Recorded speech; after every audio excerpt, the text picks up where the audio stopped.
Hey there, good morning. Uh, let's go ahead and welcome everyone to the stream.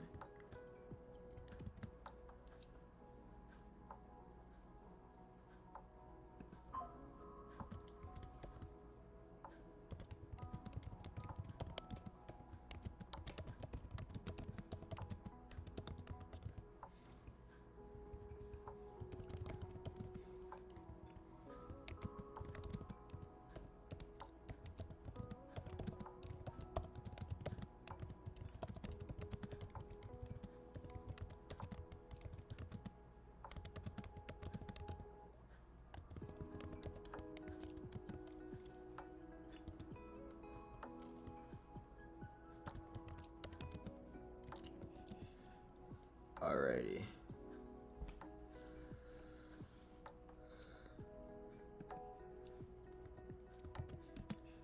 Alright, so there we go. Pin this. And let's begin. Hello, good morning. Welcome to. Sorry. Just want to make sure the lighting was okay on this. Charging is. What's the charge here? D. It's decent. Let's go ahead and do this though.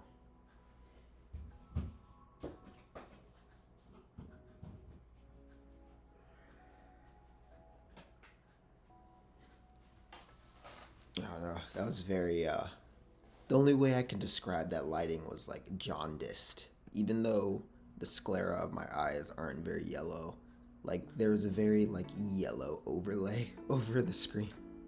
So it's just like very jaundiced is the only way I can describe it.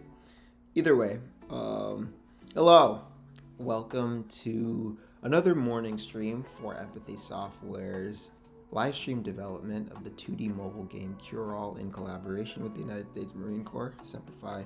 My name is Russell, and I am here today. It's a pleasure to develop for you live here on Twitch. And without further ado, let's get started. On the last episode of the saga, we finally,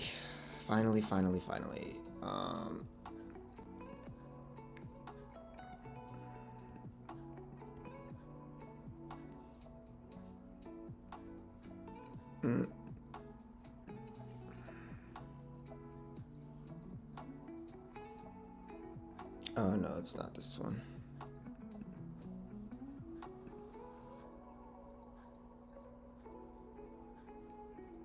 I believe saved it here to Cure All local repo.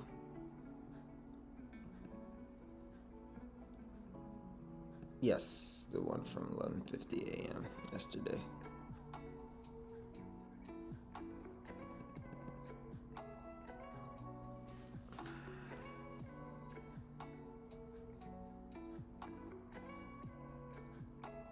Where we last left off in the saga.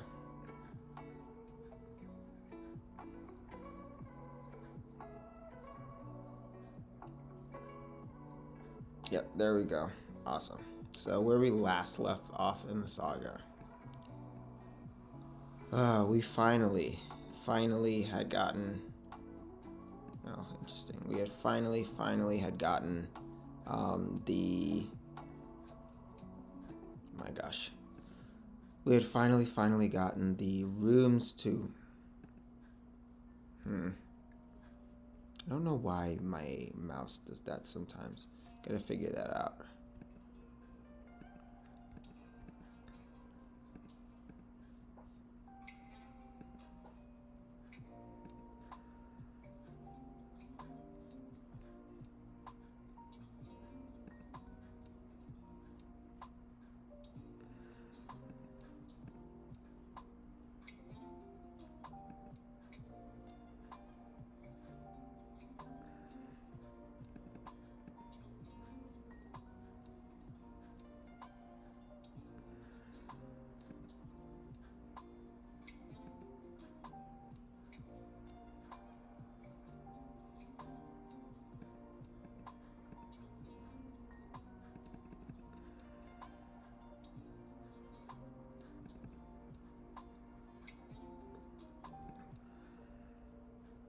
Oh my gosh. Go away. Ah.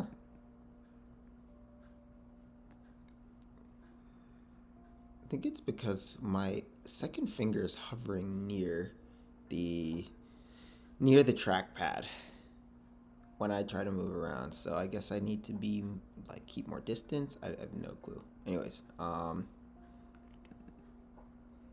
so go ahead and clean build and just demonstrate that we have all of we have the most recent version of the project from the PC.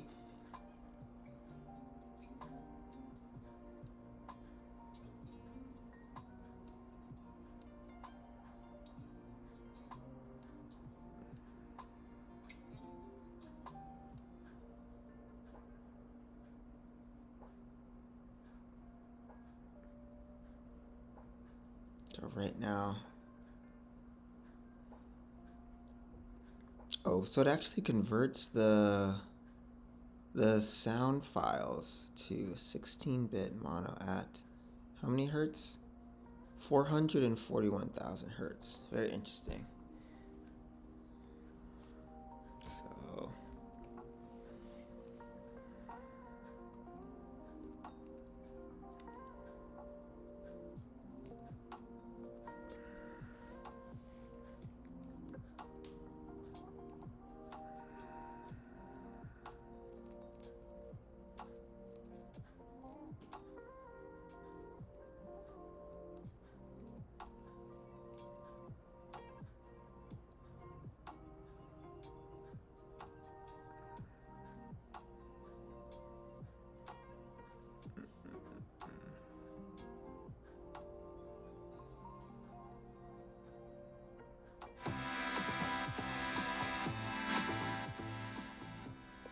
yep.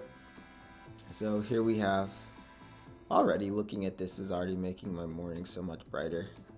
So let's turn down the volume a bit.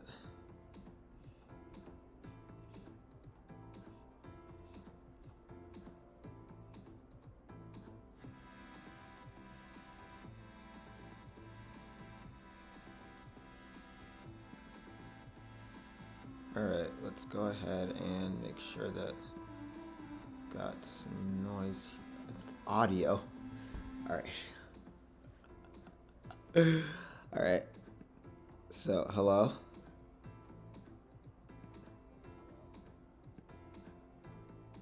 Testing. Alright, cool. So if we go here, just quickly set the tutorial. Yay.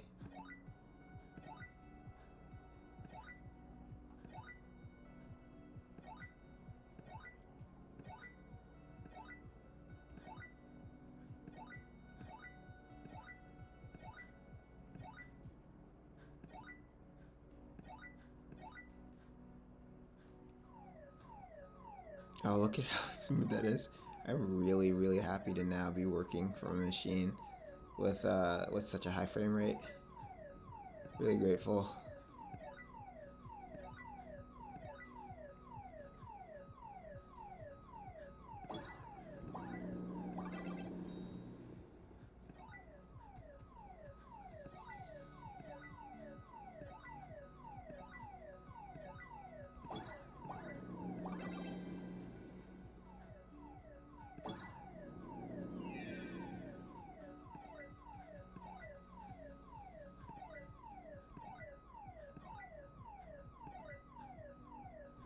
Oh, test cases are running. Okay, that's good to see.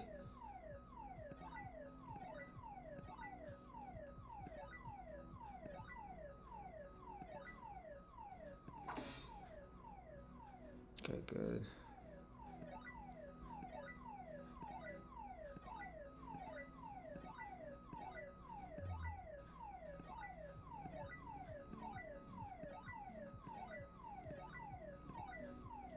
I think by demonstrating how if you don't heal an ally in time, that you actually lose urge. I think that's gonna put me in range for um, a game over for the tutorial. So with that in mind, I might need to like retool the tutorial a little bit to make sure that doesn't happen for like the final release. So let's go ahead and just keep moving here.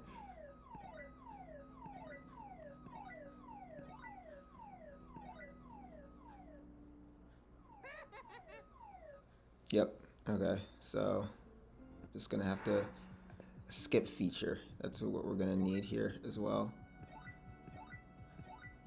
Legion, I'll teach you how to use my functionality combined with the cure-all. Let us begin. This is Urge, the very manifestation of your life force.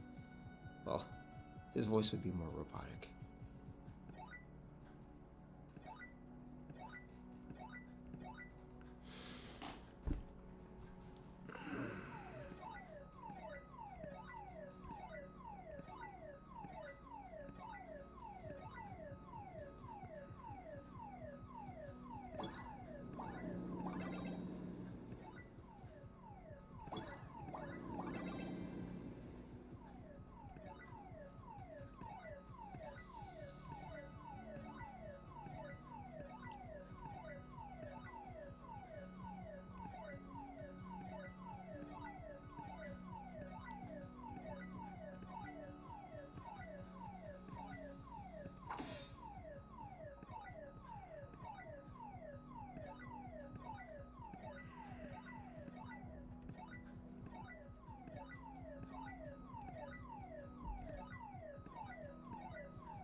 So this segues into the uh, second aspect of Cure-All's main gameplay loop.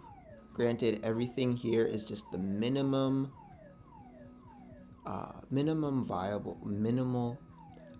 viable product, which is the smallest unit of software or gameplay we can use to get the point across. The scope and scale for Cure-All is honestly larger than what you're seeing here, but this is what we are able to we have working software on now Mac OS, Windows, and then the Google Play Store, so Android.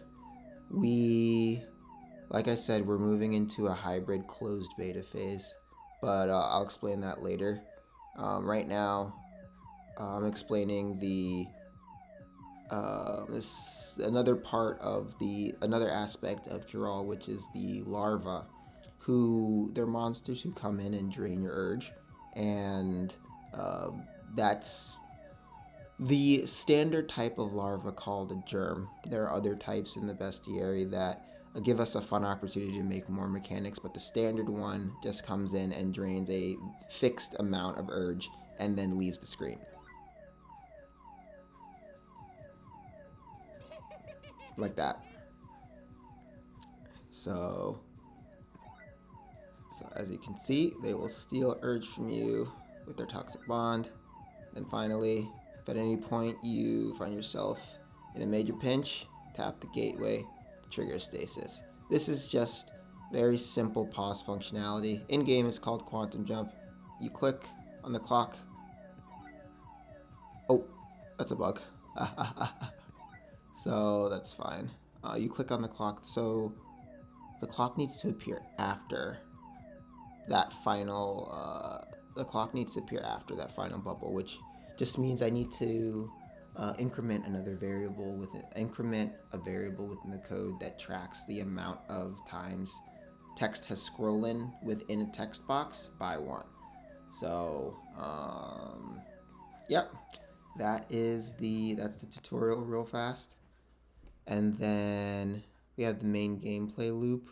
We were working on a bug where the spiraling mechanic is not working, but that's fine. All right, so I'm gonna need to make a sticky note so I don't have to type this out every single time. So one moment, please.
That's so satisfying.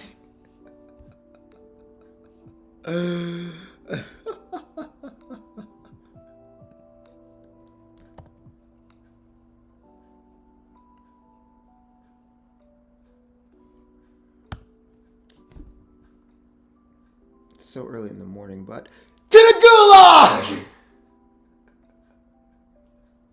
gulag! Oh my god. So many bots.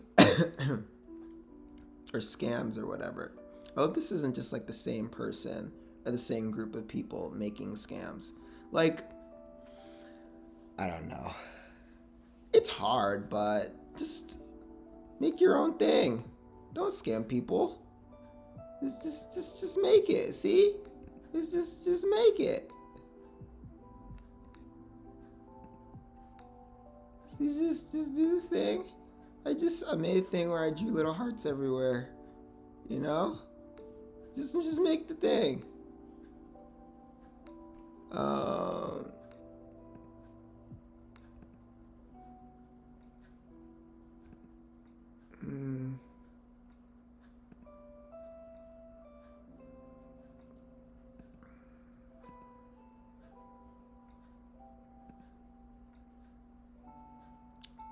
don't know. It's like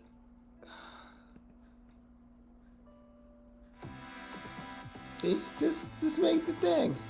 Just make the thing. Don't do that. Don't do that. Don't do that. Do this.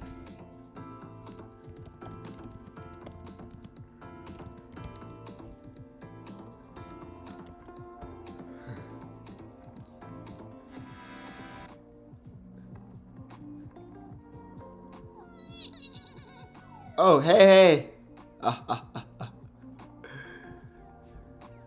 See how meta this is? We just encountered a larva.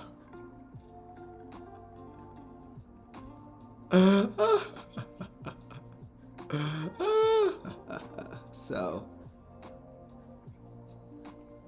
that's really, I can already tell I'm going to need to delete this, but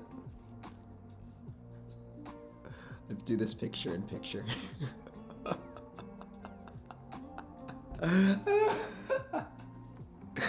Oh my gosh.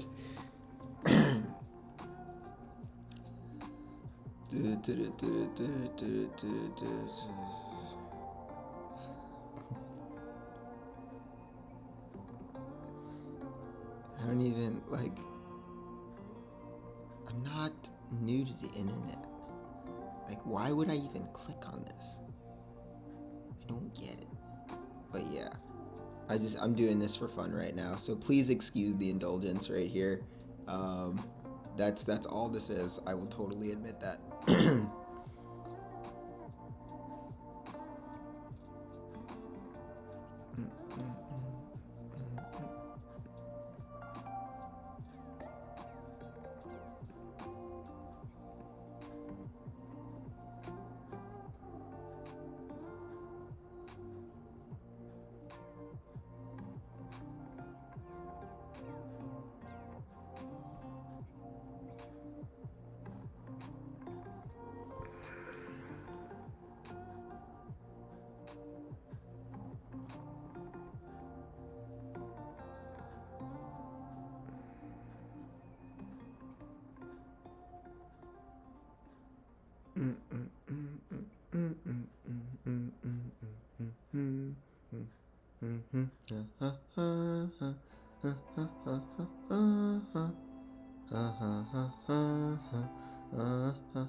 Wee.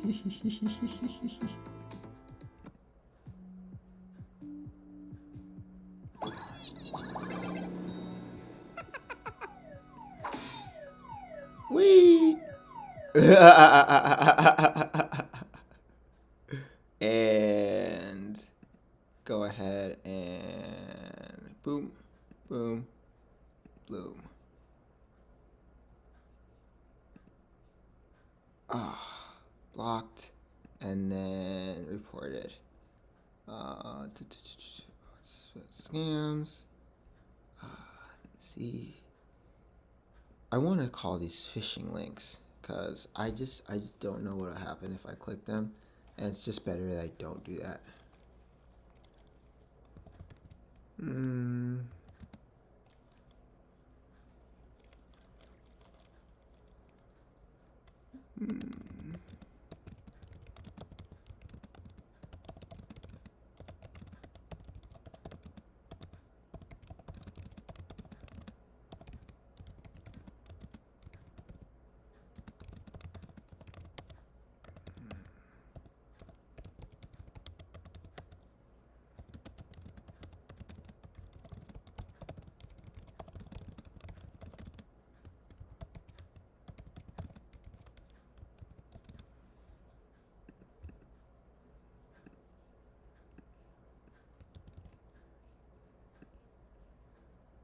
Mm-hmm.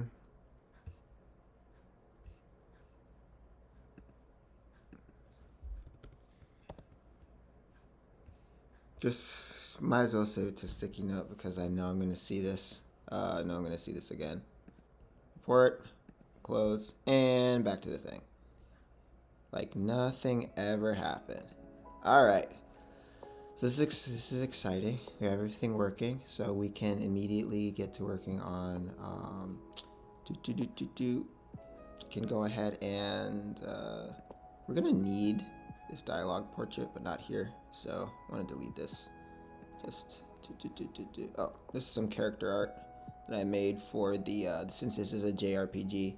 Outside of the main mini game that we're working on, this is going to be a very text heavy game, very story and character driven. It's the planned story. I mean, things can change, but the planned story is just very linear. The point of this project is to get something completed. Very straightforward. Just get something out there that's real in the real world, and yeah, it's not meant to be. Well, I want it to be.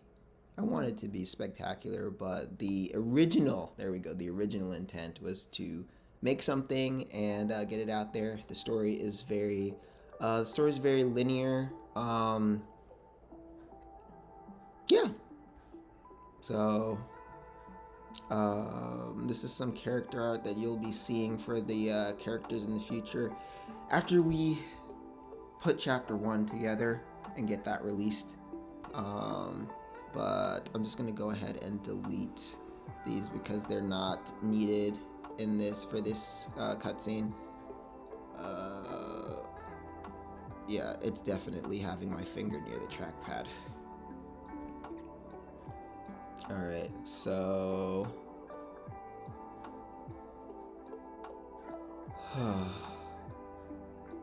now the minigame. All right, and then let's just demo the story real quick. Go ahead and save that change, right? This is actually what we're working on. Is actually need to change the file here because everything is fresh on this machine. So let's exit here, change this to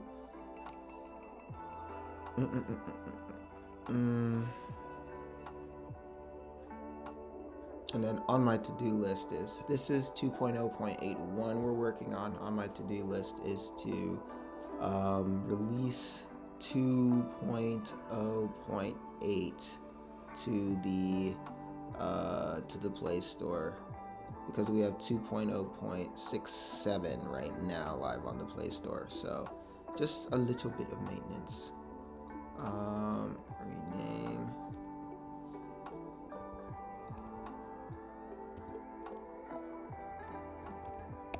One.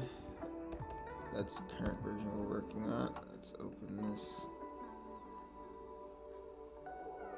Let's reopen the project.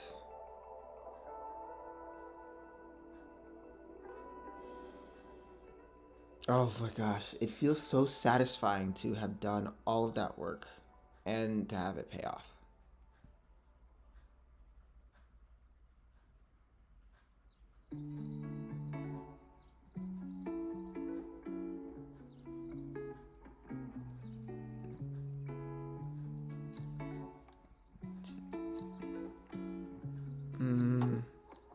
Okay, and then we just need to go into game options here and delineate that on Android we're using 2.0.81.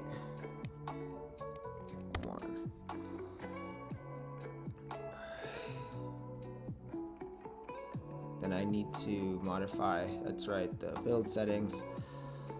I need to, that's for later, but let's go ahead and apply that. Okay, so then we are working on bug fixes in addition. So there's a bug where you couldn't advance past a certain point in the little story mode that we created. So let's go ahead, run a clean build, and then tackle those things one at a time. Live here for you on stream.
It is keeping my second finger near the trackpad that's doing this.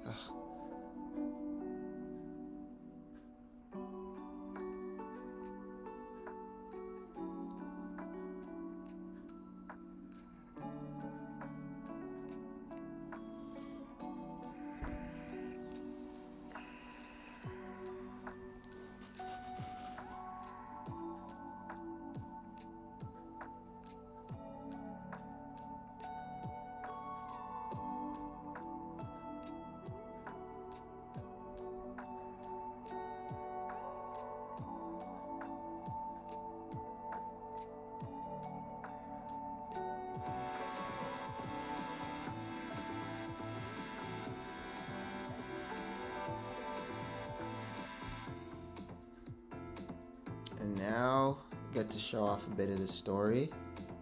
Unless that sprite looked like it might have been misaligned. I don't know if that happened when we migrated the project, but let's go.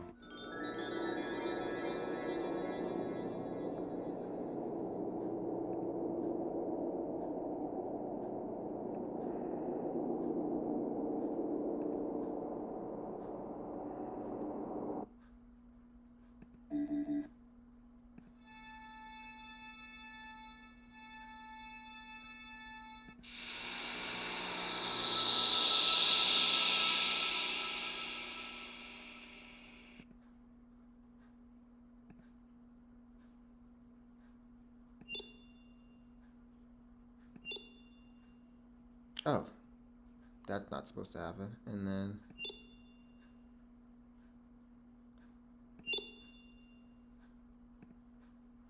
okay, so the first bug that we encountered was not originally happening, but we have an issue with changing the character avatar.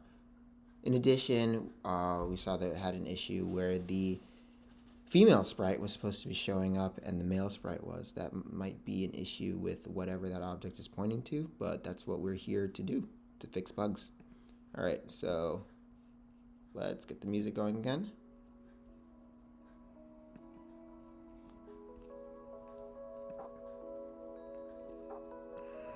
And I remember at one of my old jobs, a previous job before the one that I have just left, is when you develop software, a software developer is a problem solver first and foremost. Even in your day-to-day life, your attitude is supposed to be one of, what is the problem here and how do we solve this? So, first issue we noticed, and I need to, now that all of the back end, well, I shouldn't say back end because that specifically refers to database tables for when we actually have consistent players and I need to store your information in database tables.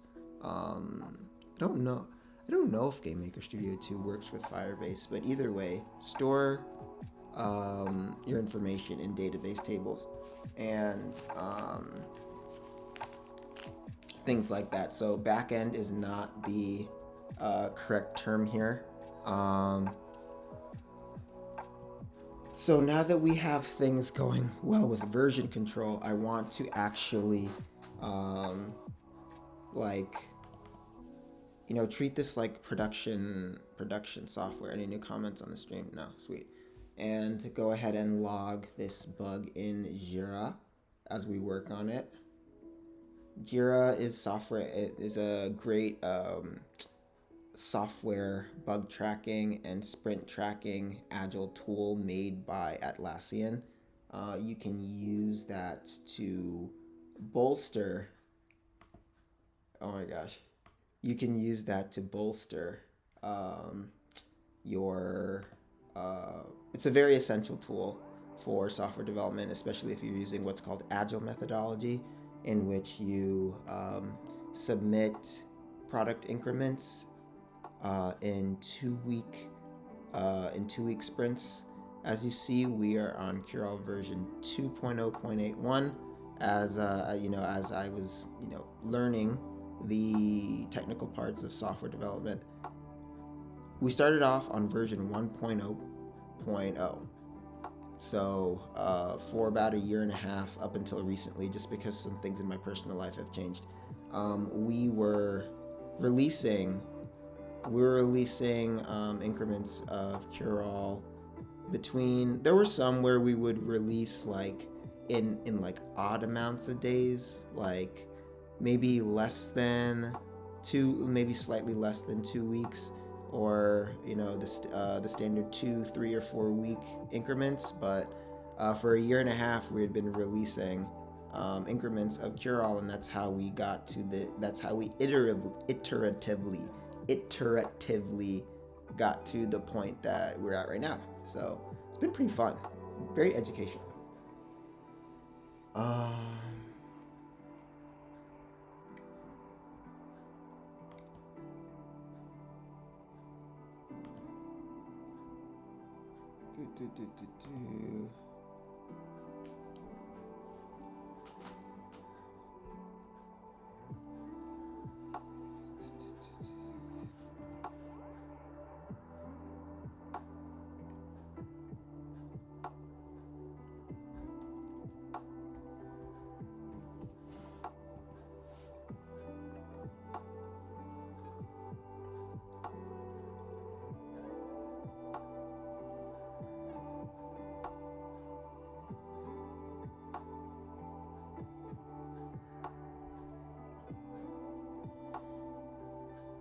Oh, and is my iPad charging? Yes, it is. Cool.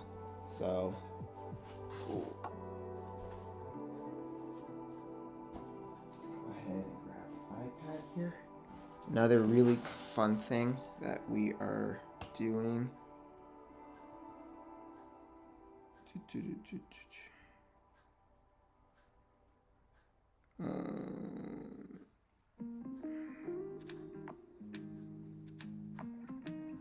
This is the part that I'm really excited about.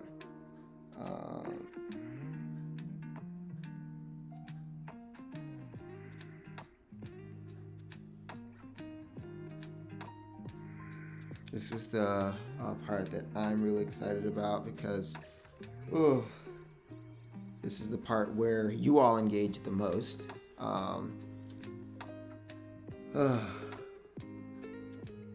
The sprites and the art.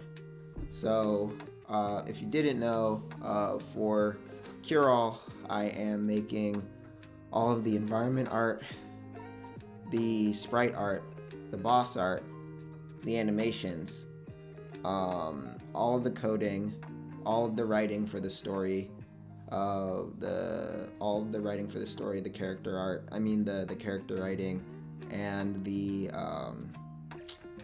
all the flavor text in the menus as well. So I'm doing all of that, and about the only thing that I'm not really, I don't have a, what's the word I'm looking for? Oh right, I'm also making like little gibberish like voice clips for all the characters just to keep things more engaging. As you saw, one of the characters who gave a stone of light to our heroes spoke in little gibberish voice blurbs. That is a standard for Cure All, just to keep things audibly interesting. So I can do that. I'm doing that for all the characters as well. But the only thing that I'm not doing myself is getting all of the sound, like the sound effects, up to the level that's in my head, and then the music. I wrote one song that I still need to finish. I still need to finish composing, but I wrote two different songs. I wrote the victory fanfare for the random battles that we have planned, and then I wrote the first boss battle song. Everything else, I am just kind of either waiting for inspiration to come my way or to collaborate. Honestly, that's one of the reasons why I'm streaming here on Twitch. I would love to find other cool people to collaborate with to work on this project if they're interested. It's a very, very quirky project, but I guess that just means that I'm looking for other quirky people, So, yeah, so one thing I'll be doing here is, I don't know if I can get Streamlabs actually on my iPad, then I can go ahead and switch the stream over to streaming art for you guys, and that's something else. That's something else to do. So I'll just let everyone know that.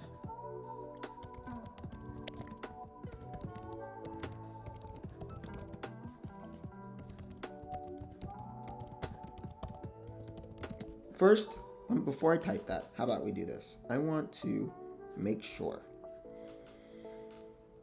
Let's go to the App Store real quick.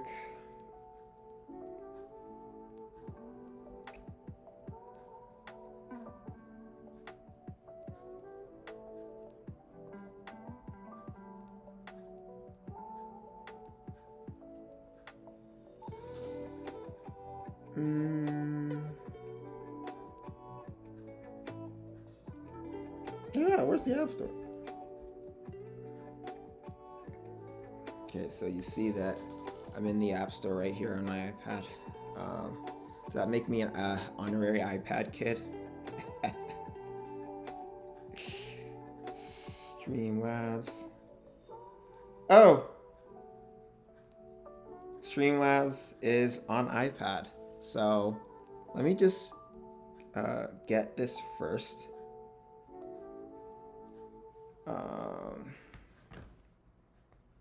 Let me just get Streamlabs first. but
and it would make sense that Streamlabs works on iPad because Gen Alpha is all about Minecraft, Roblox, and Fortnite. So, and streaming all of that in like esports and things like that. So it would make sense that Streamlabs would like capitalize on the opportunity to, put their software in front of the iPad generation. So, gosh. So go ahead and doing that. Okay, so first things first, we are logging this bug in Jira.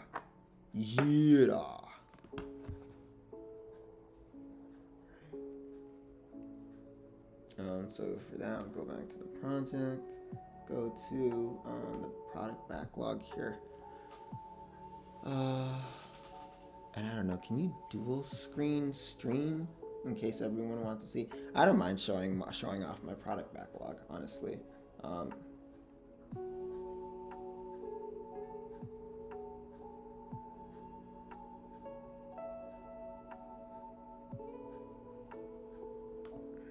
Okay, so we'll go ahead and create an issue here.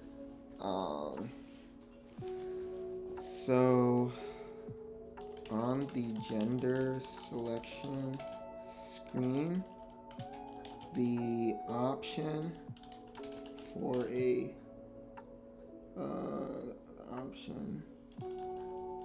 the female option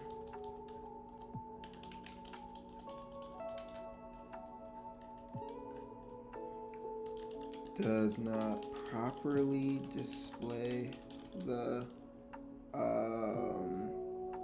female sprite.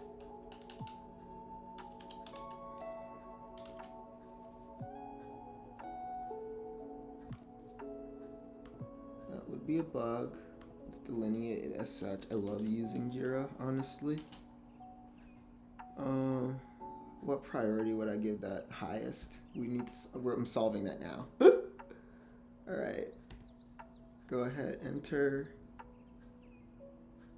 Then you need to do what's called backlog grooming to like constantly maintain the priority of your bugs in Jira, of your bugs and issues in Jira, or issues, user stories, features, etc. You need to constantly update your product backlog to make sure that features that you're working on that are more important are more towards the top of your backlog. So we're just gonna add this bug to the current sprint, change the scope of this sprint, go ahead and confirm.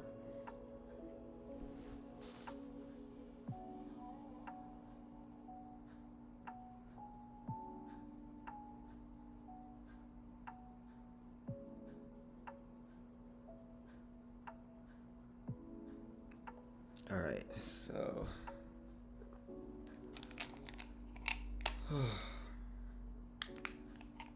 then we go ahead and confirm it.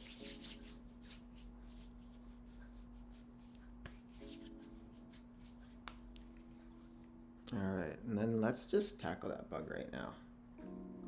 So click on active sprints here. So this is a different bug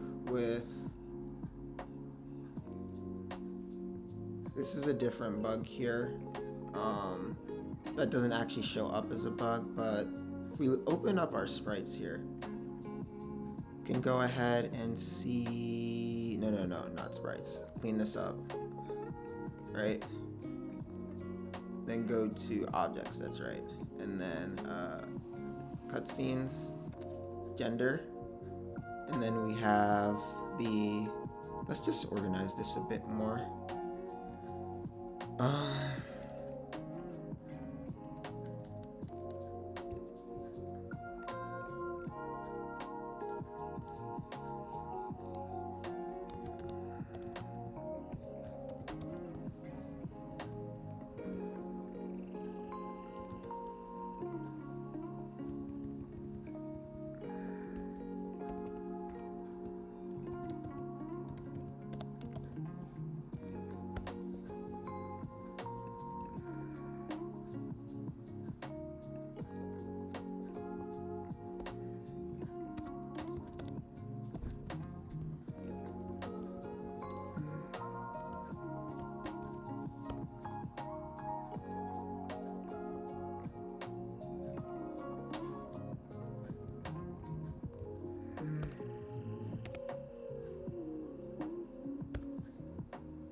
Okay. So there we go. Now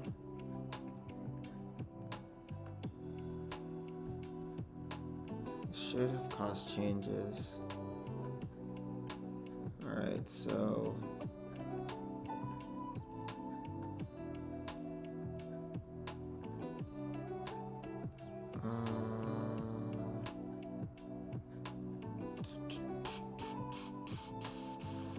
I'm gonna go here. We should be in. Alright, need to plug in the Mac here. Log the bug on Jira. Also need to plug in the iPad too, but we'll focus on that in a second. I have to go back to the jaundice lighting. It is what it is. Oy.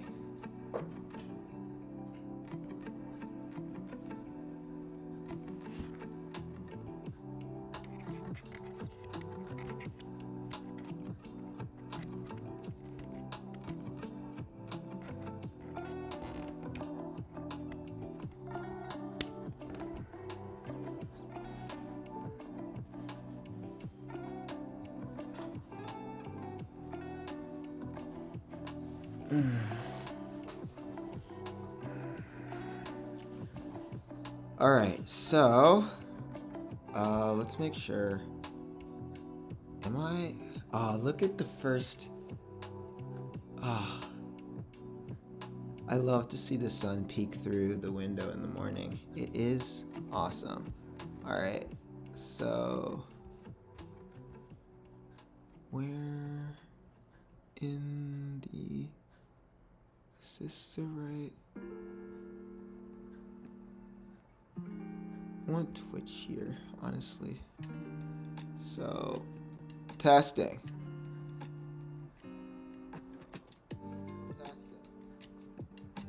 Alright, awesome. Okay, so now, oh, 2 viewers. Hi, second viewer, welcome to the stream. We're working on a bug right now for the game. If you have any questions or you want a shout out or anything, feel free to interact. Otherwise, enjoy the stream. So right now we want to change directory to the desktop. Directory to, no, I don't want to do a pod install. Change directory to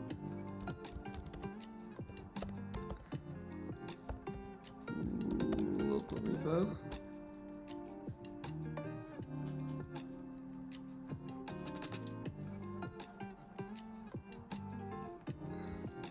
What do you mean no such directory? I must have gotten the name wrong. Oh, okay. I got the hyphens. We're slightly off, so it's curl dash local dash repo. Oh. Change directory. That's what CD stands for. And then I'm gonna do a git status because I just added these 3 folders, and I want to make the habit of frequent commits from now. Let's do git status.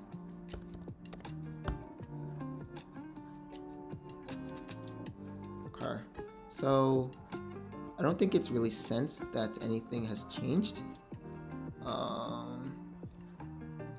Well, no, technically, I mean, we did change the name of the, we did change the name of this, we did change the name of the GameMaker file to reflect the version we're currently working on, but either way, I'm just gonna go ahead and see if a git add a git. First of all, which branch are we on?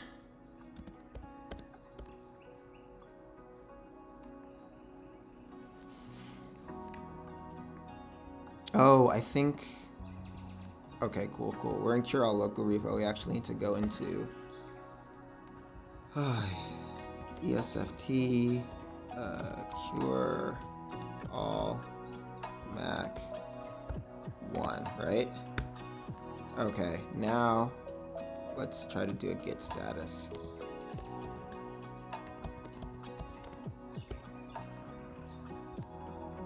Yeah, so you see the changes here. So, okay, cool. That's what I wanted to see. All right, so we're gonna do a git add. I believe this.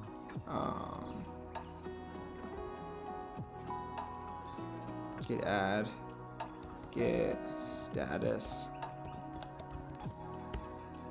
Okay, awesome. Then git branch A. I didn't need to do all that.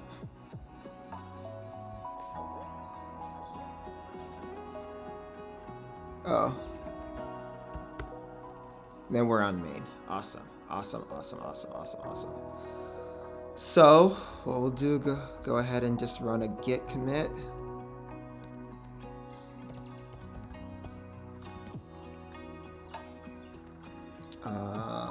With the message we added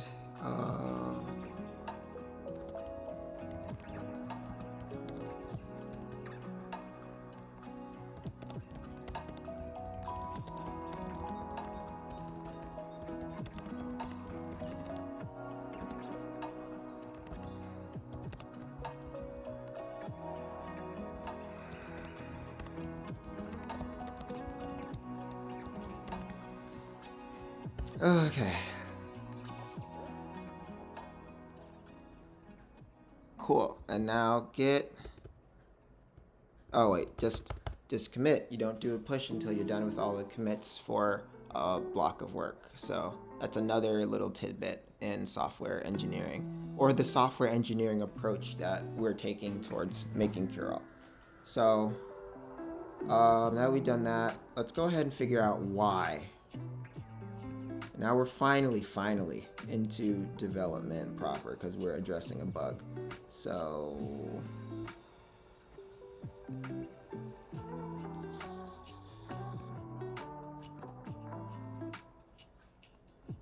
oh right, and then it probably wants us to do this here.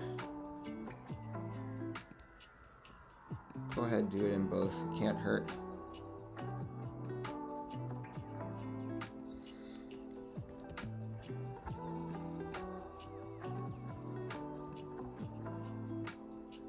So this is what a git add a would do, but we're just using a GUI here, and you'll see that it tracks that we changed.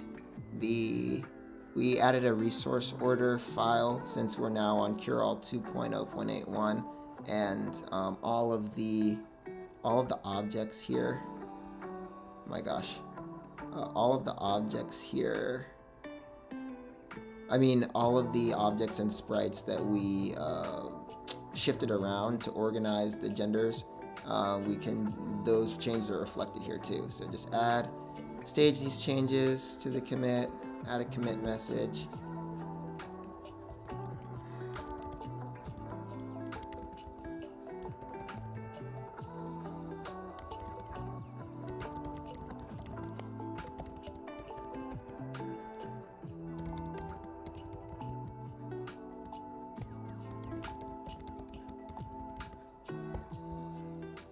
Alright, so then go ahead, commit that.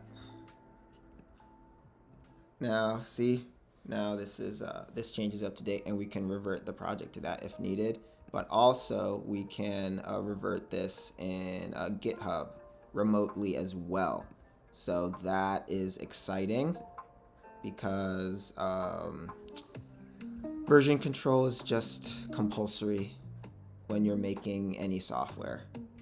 Back to the thing, select gender. All right, so go ahead and expand this and zoom in.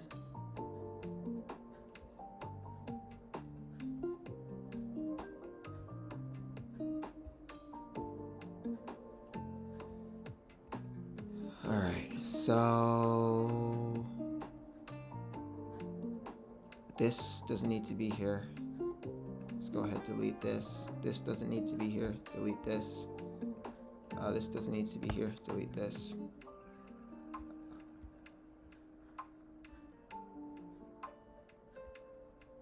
All right, so the issue that we see here is that when we click on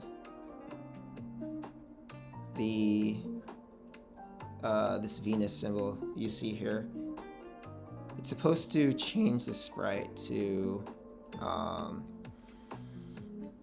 oh my gosh, the sprite is supposed to change to the female sprite you see here. And let's just verify that the female sprite, there's nothing wrong with the female sprite. Those are scripts. That's right, this is...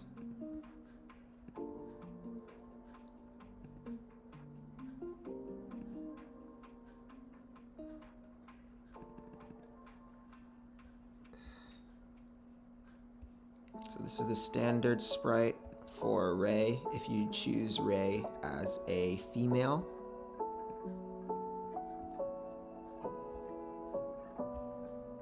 Ooh, that's not what I wanted to do, but that's good to know that that gesture will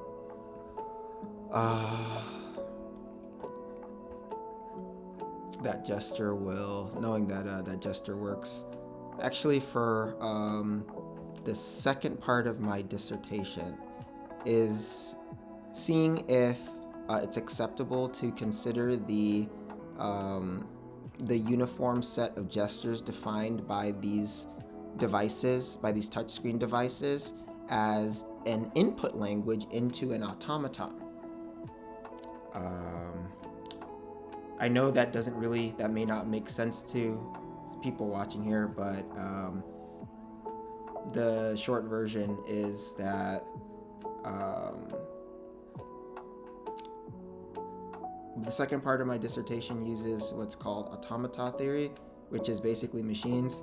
Um, the theoretical part of automata theory is like the basis for every single robot that you see in our modern world, you know. And to make my proof, I made kind of a weird leap in logic. Like, what if like you usually consider like an input language into an automaton, like if you type something into a terminal, like that's your input language that then has to be parsed out by the automaton.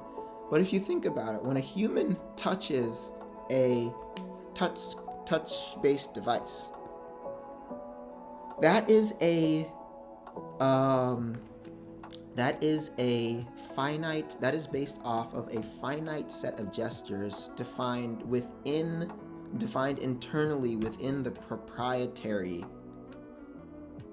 language of the software, right? And then each gesture, even if it's just a tap, even if the even if the only defined gesture within that proprietary software is defined as a single tap, there are more like drags and swipes and pinches. But even if this only gesture available within a system is a tap, that tap has to come with an X and a Y coordinate. So each tap would be unique. So if you have a set with a gesture, the X coordinate and the Y coordinate of a tap, those are each unique enough to, if put in let's say an array, would qualify uniquely to be the input language into an automaton, the automaton being the smart device. So that's the second part of my dissertation. That was just an aside there. I'm not doing a plug for it or anything.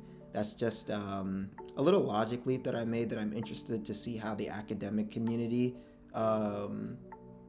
interprets. They might, dismiss it as, poppycock, but I still want to give that a try.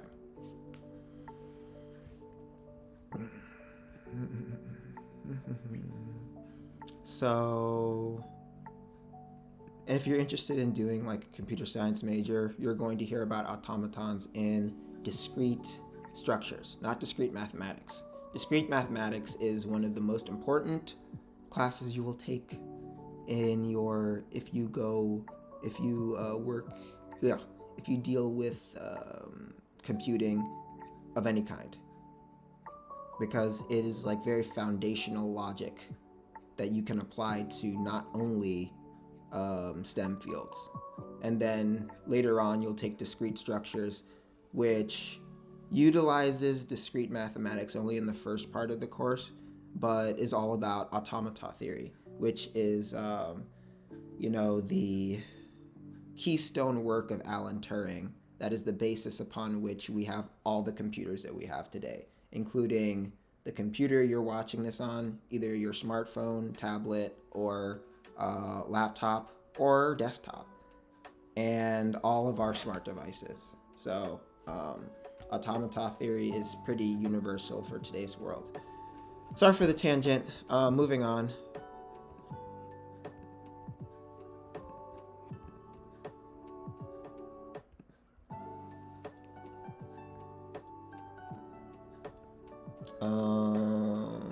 So click on the female, right?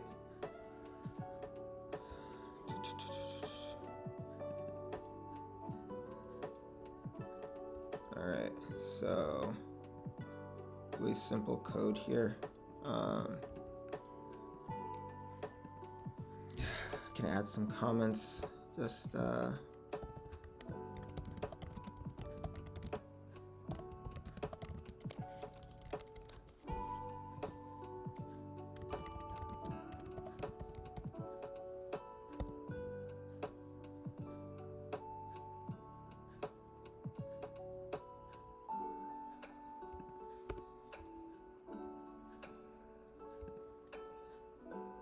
And then if you've been following along with the stream, you know we want to stick to convention here and not go over 80 characters in a single line. So on line 5 here, the comment, if the player taps the Venus symbol, set the appropriate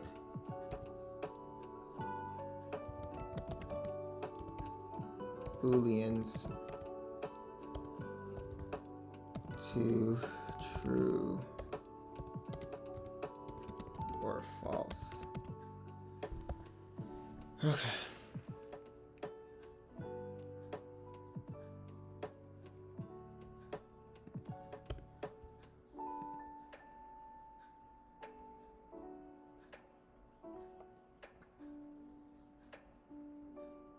Can we clean this up a bit? I don't want to... First of all, there are no magic numbers, right? No. So, oh, we could do a PC and a Mac release for Cure All as well, but that's you know, we're just focusing on mobile right now.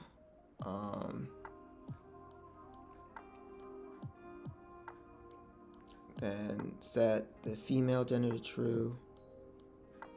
And then if the female gender is true,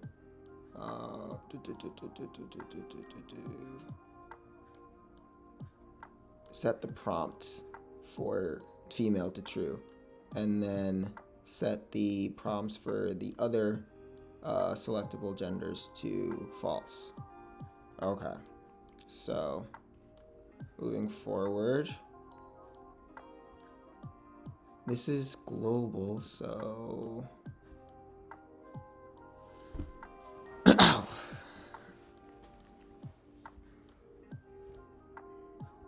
Alright, so if we have a prompt for the female, first of all, I don't think this is necessary here. We have to check to see if we have the same problem. Let's clean this up a bit. Line 30. I want to see if things will still work if we get rid of those two lines.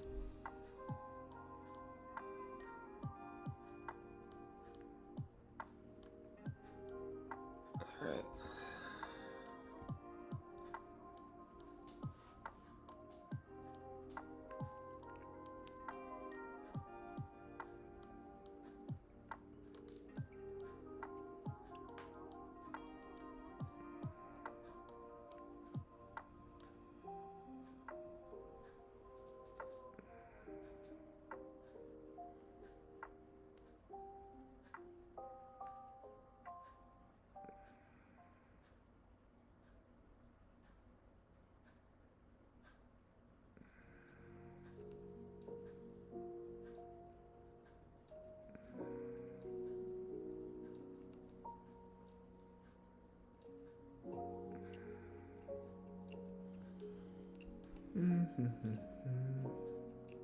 I don't know. Is there such a thing as cozy coding? Coding is usually seen as like very high stress activity, but I don't know. Like, I'm very relaxed as I do this.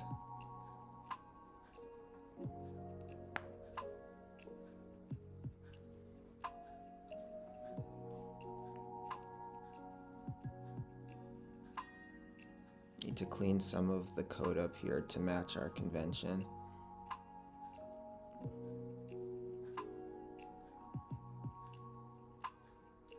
Just building here.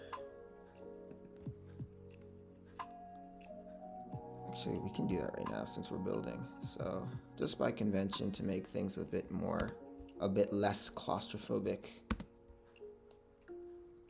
I just put spaces before and after.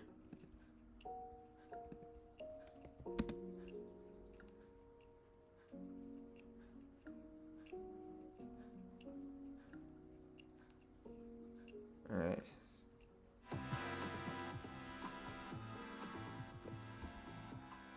All right, so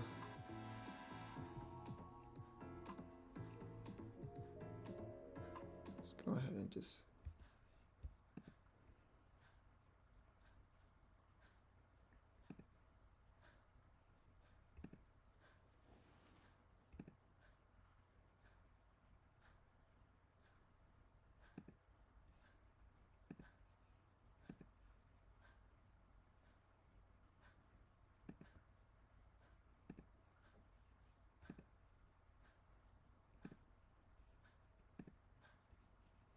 See? See, that's the issue. So, let's get to debugging.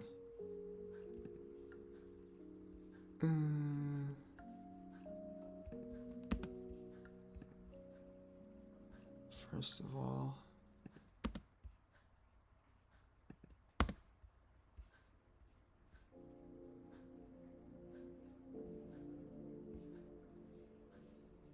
this doesn't need to be here.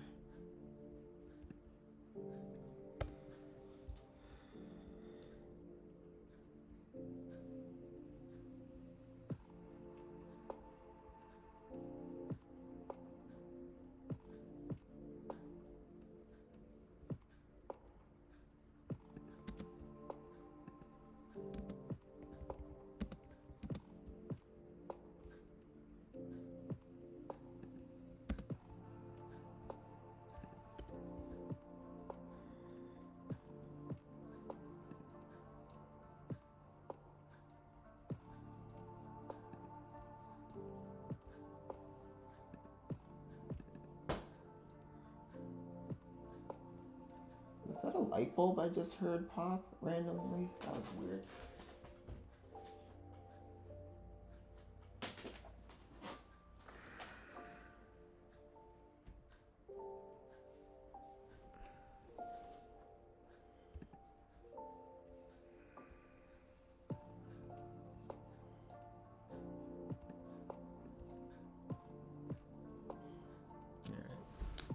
So, oh, I can finally like.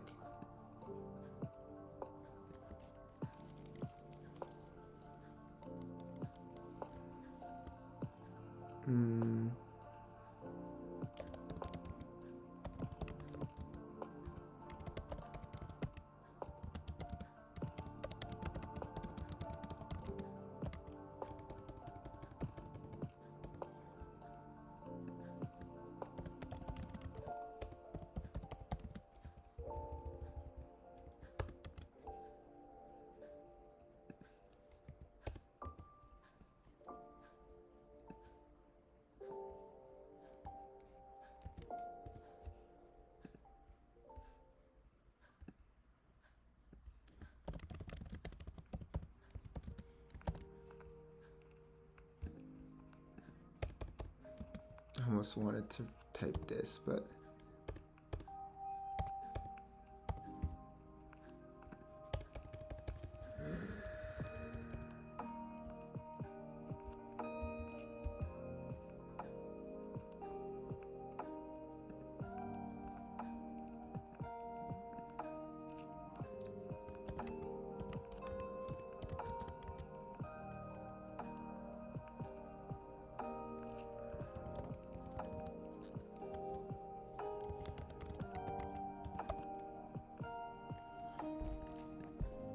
okay.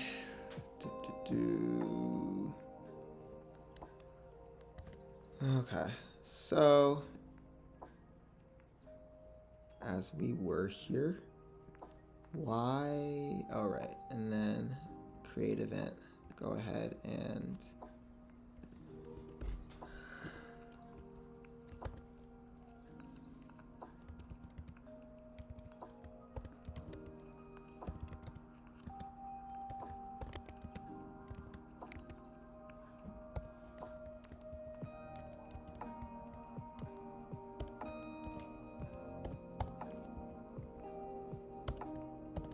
any comments on the stream? Nope. Okay. Can just keep going then.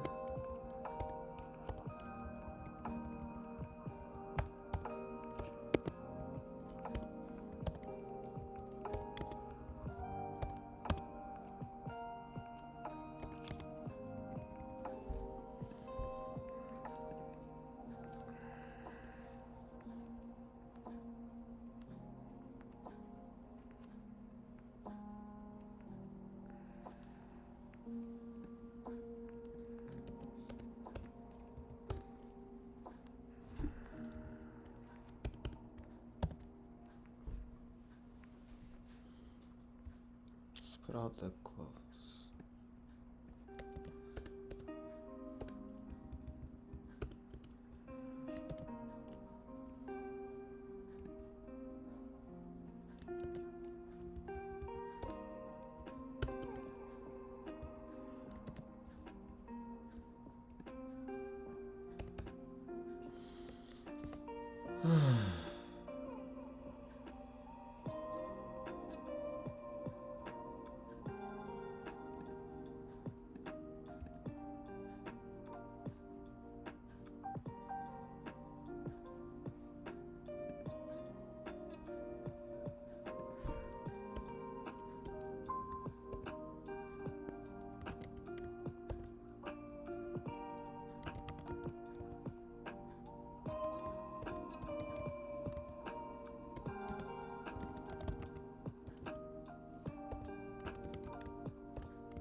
Okay.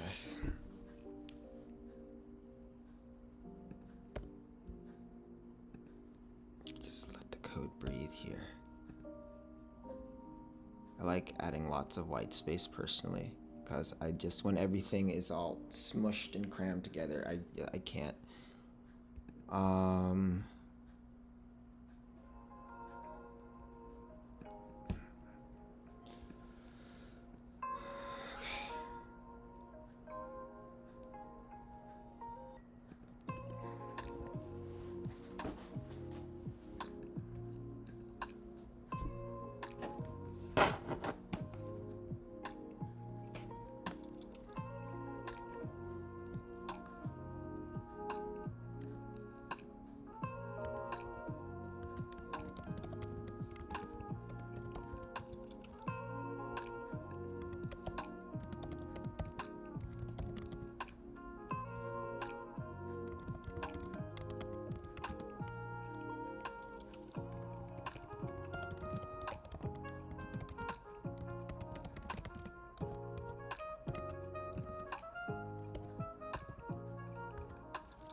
After we add the line of dialogue to an array list,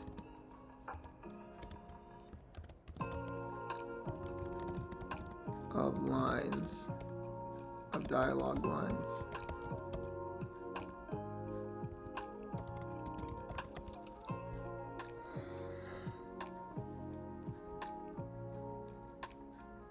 Okay, and then if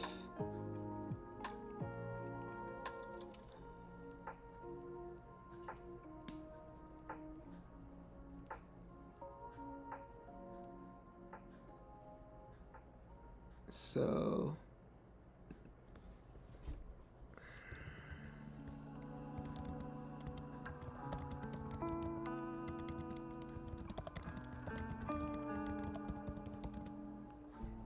and I need to move.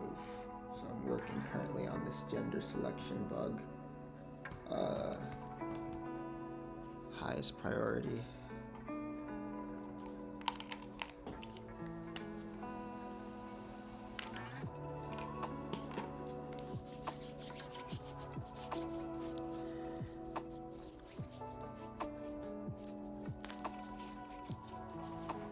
Okay, if we've clicked on the Venus symbol twice,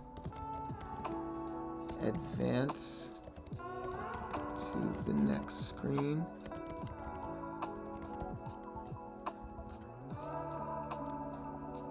If we've clicked on the Venus symbol twice, advance to the next screen.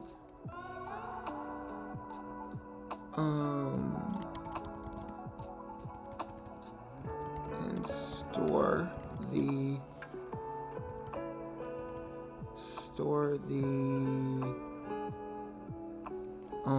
how do I want to word that?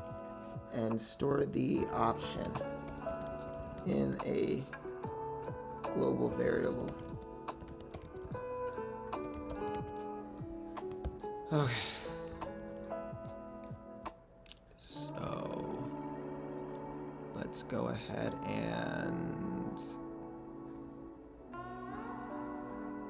I'm pretty sure we don't need this code, so I'm just gonna go ahead and save this. Otherwise, that's the point of this code block. Otherwise, well, no, by default,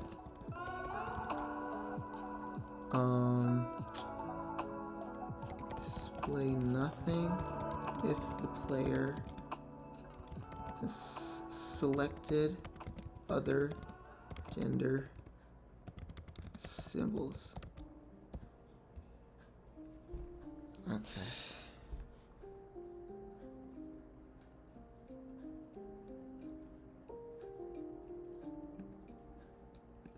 So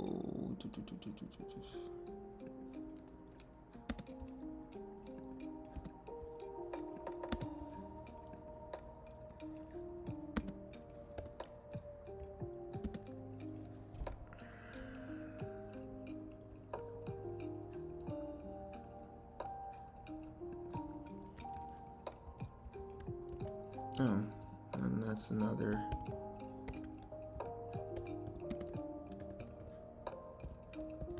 something else, some more course content.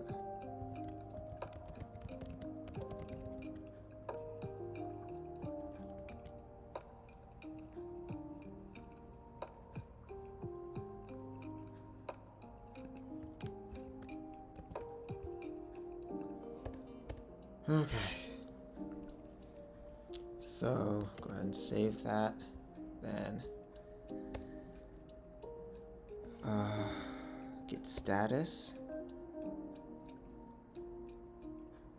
Yep, object female is what we were working on. Technically,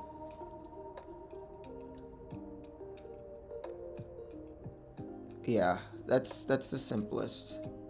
That's the simplest, because we could call that object Venus symbol, but the sprite is called Venus symbol.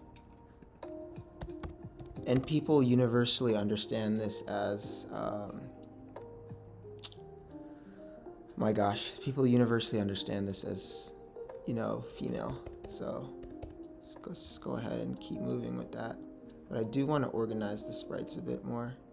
So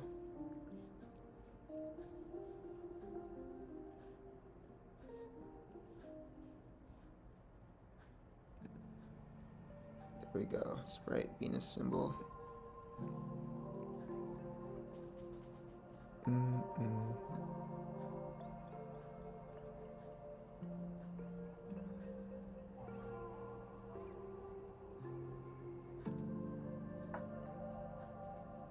There we go. So clean these up. All these clean. Cool. And then we go ahead and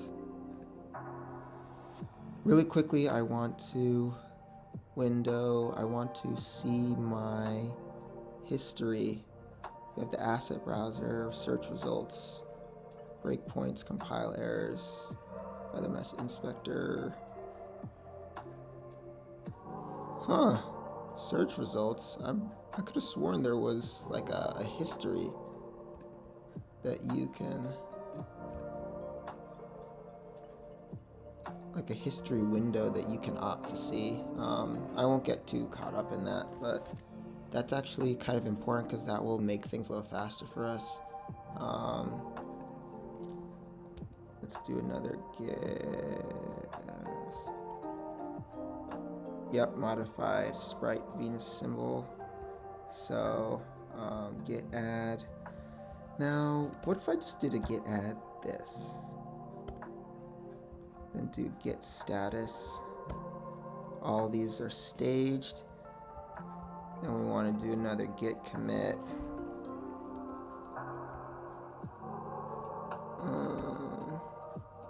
What did we do here?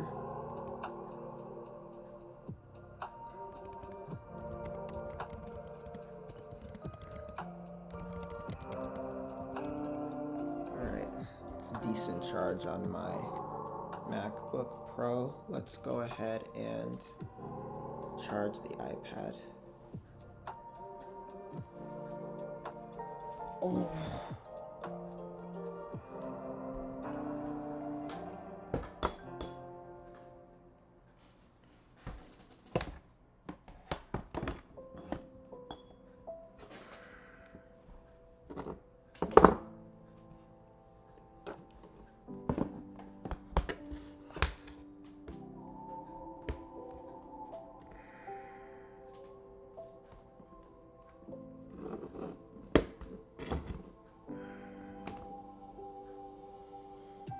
Oh gosh.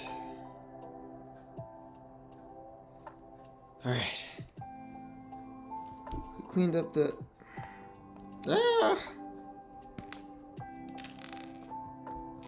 We cleaned up the code for the... we cleaned up the code for the female symbol object.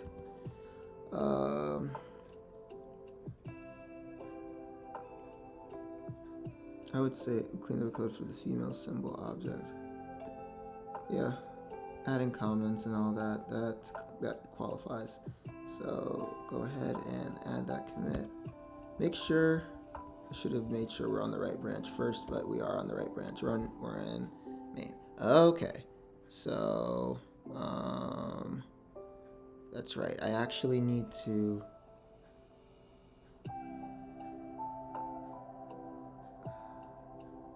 I actually need to make sure that I'm on a specific feature branch. So after we figure out this bug, we're going to make a feature branch. And then there are feature branches and there are bug branches. So this should be on a bug branch, but I'm getting in the swing of committing frequently and then making sure that, and then after that, making sure that we are on the appropriate feature or bug branch. All right, so this displays the dialogue. I mean, this displays the text of the player. Now, we need is. What room are we in here when we are selecting this? We're in room 2. You see here delivery room select gender. Clean this up.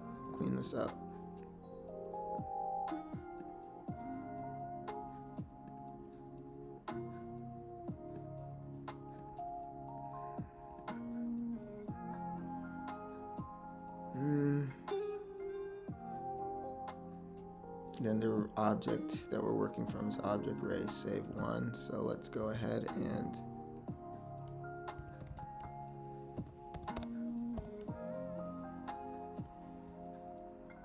this is for save system. That's right, because this needs to be saved to a JSON, but that is outside the scope of what we're doing here.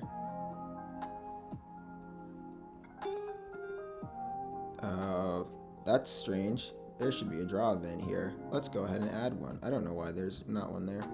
Maybe an oversight on my part, but need to make sure that doesn't happen again. Okay, so we have depth here. We have all our variables.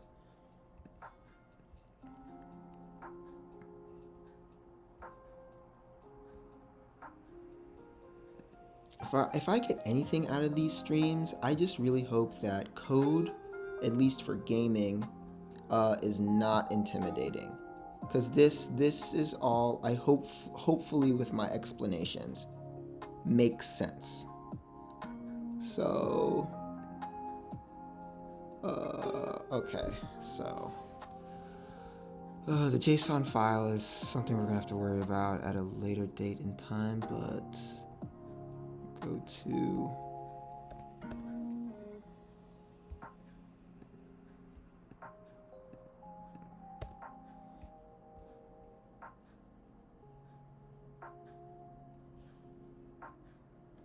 all right, one moment here, guys. I'm gonna take a quick 5-minute break.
All right.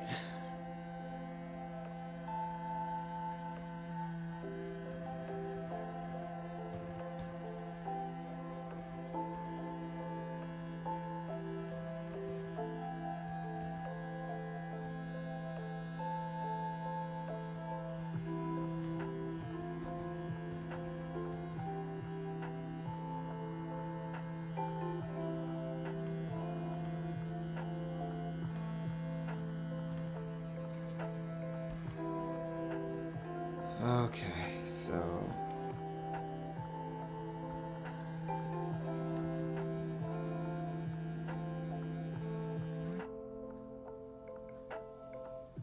oh, could have just done unpin after 5 minutes. Oh well, so let's go ahead and unpin this now.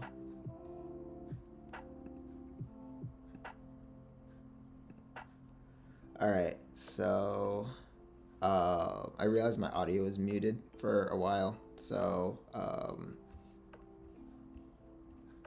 let's go. I muted it for the 5 minute break and then it muted for a bit longer than that. So all you've missed is my narration, but we fixed an issue where the sprite, if you chose to be a girl in Cure-All, was not properly showing up. I think my screen is a little... Hold on, I'll be right back.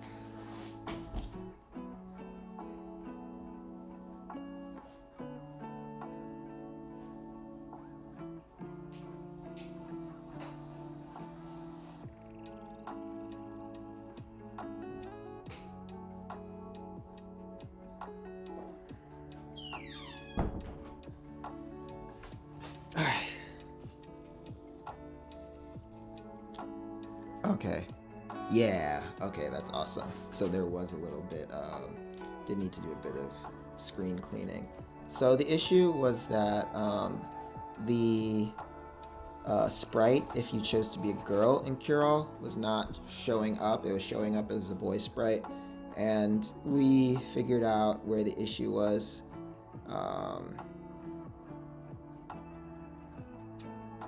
We figured out where the issue was. The issue was on in this object array save one step event on lines 34 and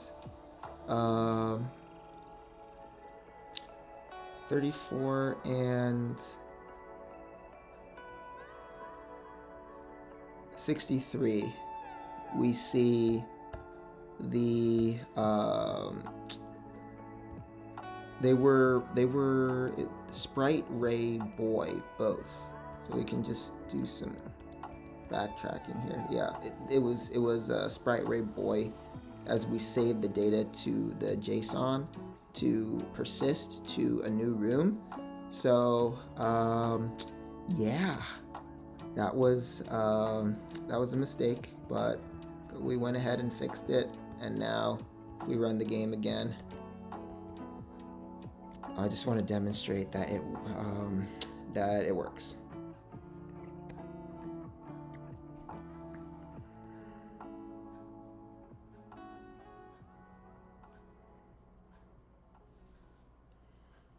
And I've been muting the game for when we're doing like the more repetitive aspects of development, so you don't have to watch the same cutscene over and over and over and over again. But since we like finished a bug like in its totality, you can go ahead and play the whole thing for you. Still have more bugs to get through, and we still have an hour and a half, 2 hours, 2.5 hours of development. So buckle up. I'm really enjoying this. I will be frank with you. It's fun.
And as you can see here, the correct sprite is for the for Girl Ray is showing up. So that's awesome. We move that to the proper spot. I mean, we mark that as done in Jira. So the last step here would be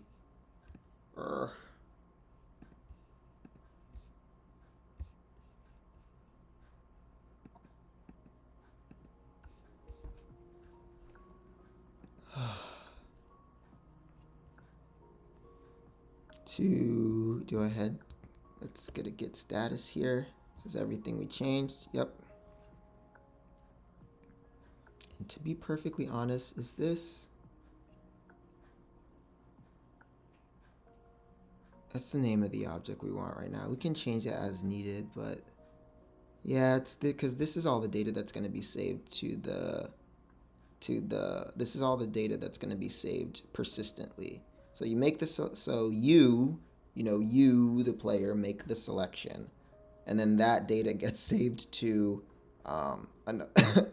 another file on your phone for right now. Let's keep it simple, on your phone, and then that transfers over to every room after you make this selection.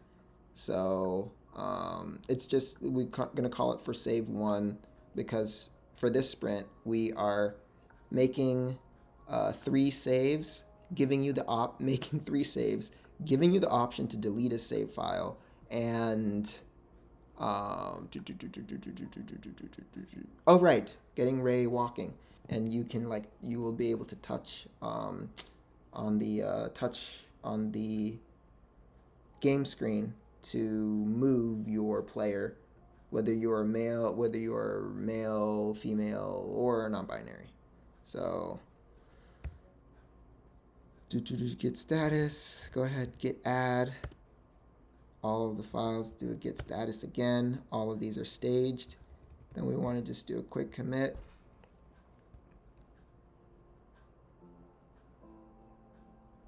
So we fixed a bug where after the player selects the Venus symbol, Venus, Mars, non-binary. I wonder if this has a technical planetary symbol, but symbol name.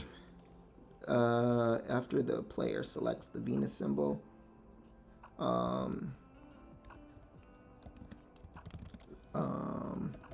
sprite for boy Ray, for Ray male, accidentally shows up.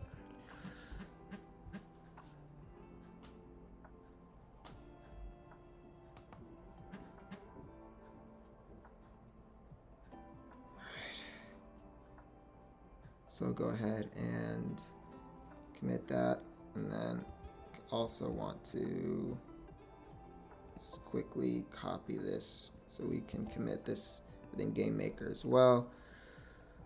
We can go ahead and commit, make sure we're on the right branch, then can go ahead and just this would count as a segment of work because we worked on a bug. So git push origin,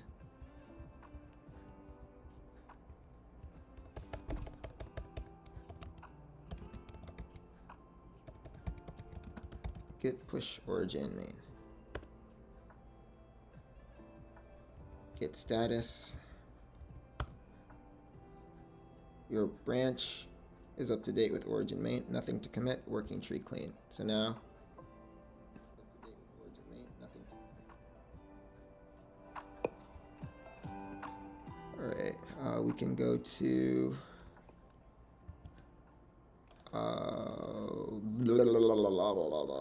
where is I going? GitHub. 1 minute ago. Can go to objects. Scroll all the way down to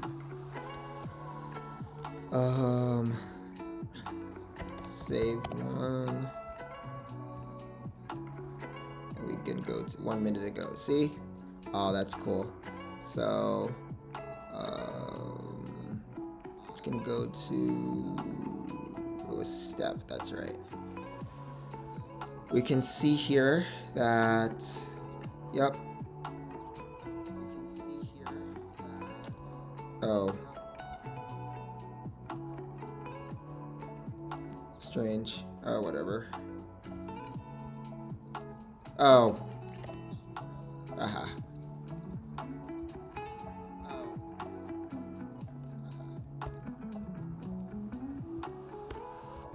And the good thing about terminal is that once you have these git commands, all you have to do is press the up arrow to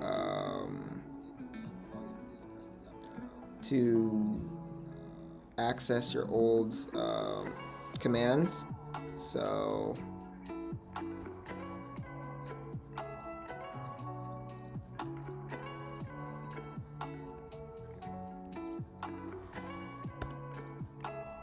okay, and then status.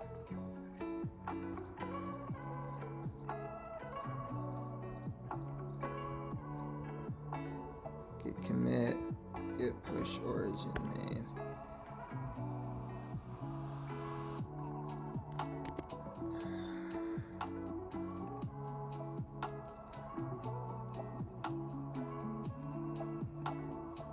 Alright, so yep, alright. Just the cleaner code.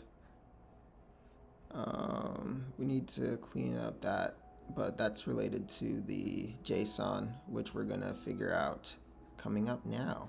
But this is the commit history. Then here's the diff. Yep. So 1 change file with 3 additions and 3 deletions. Okay, awesome. And it'll tell us exactly what the deal is. All right, so go ahead back to and show the commit history here. And then look at the commit and you can see everything that was changed in the commit. The main being this was boy when it should have been girl. And then that also updated in the .yoyo file as well. Perfect.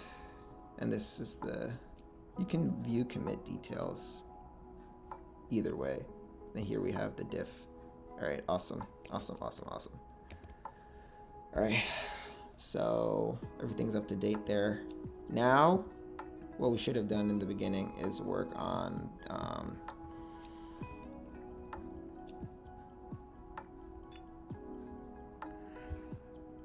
okay, perfect. That's right above me.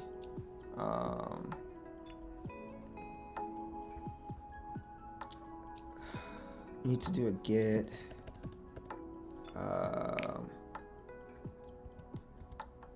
git branch. Just name the branch bug spiral.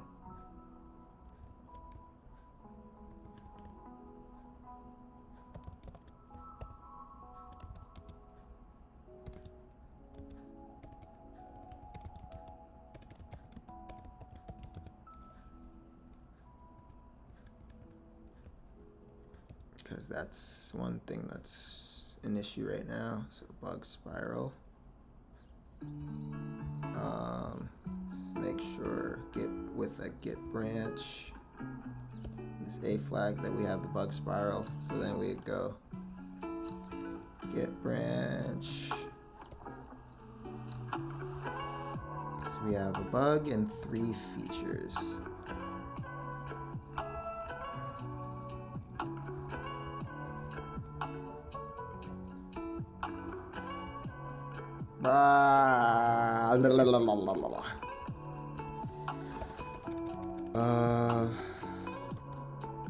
Feature.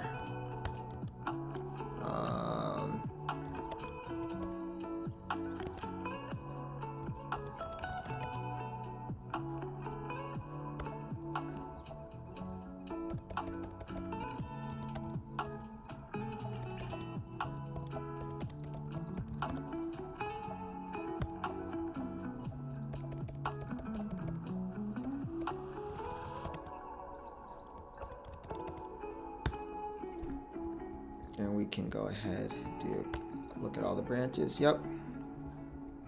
We can just do a quick, right, get push origin main, right?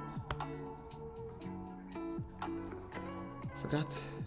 How do we get the branches to show up again? 2 branches. Pretty sure we have to do a git checkout.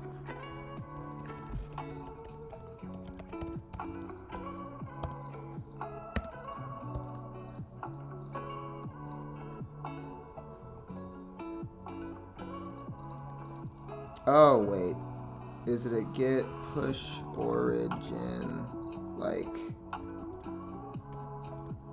bug spiral? Yes, it's this yes, I think.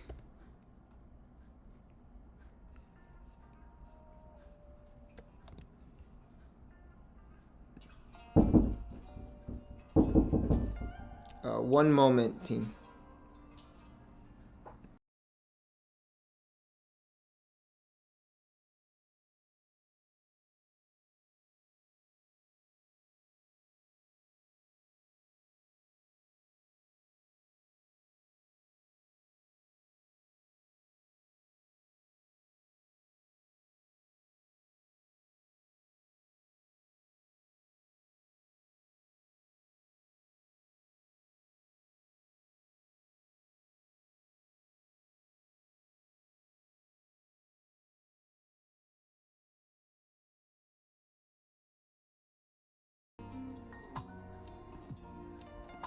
Alright, so hello, we're back.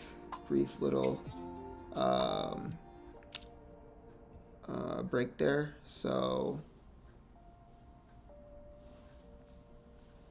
now we just have to push all the future branches.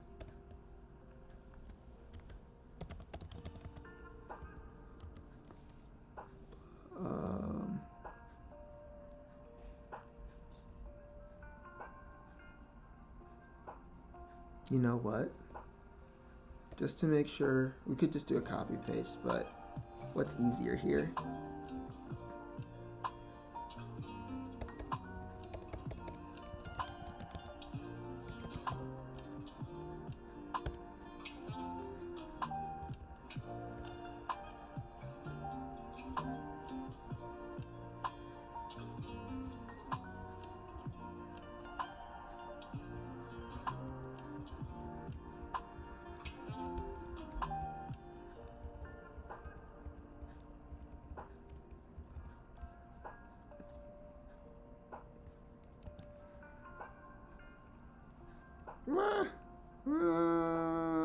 Boom. Boom. Right, so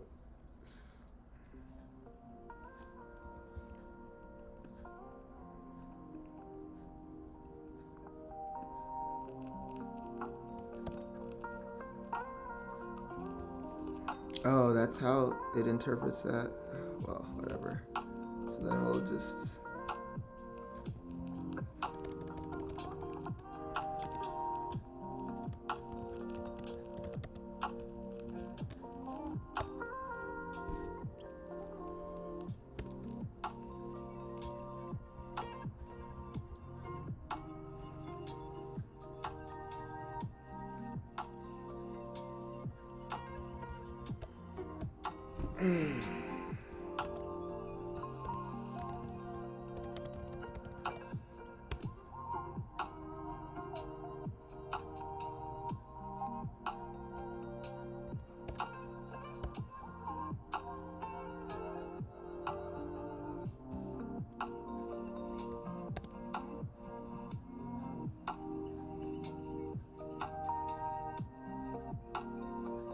yep.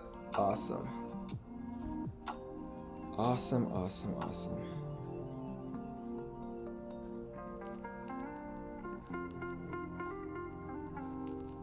So the only change I would want to make here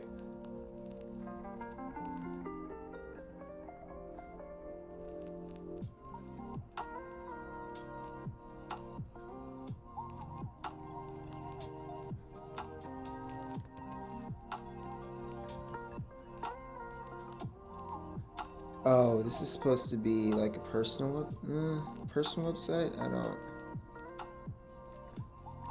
Okay, awesome. Um, Yay, this is a lifesaver. Um,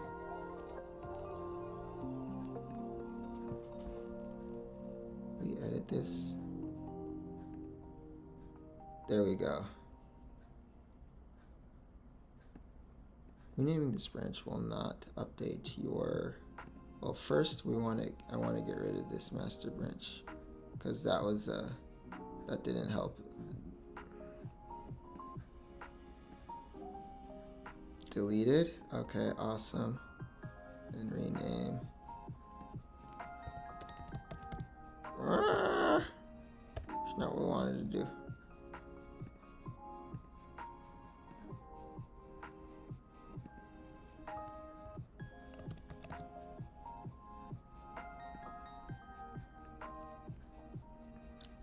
Alright, awesome. So then master, bug spiral.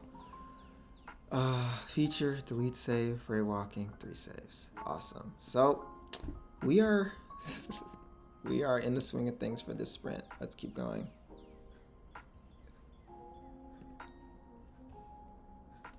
Alright, so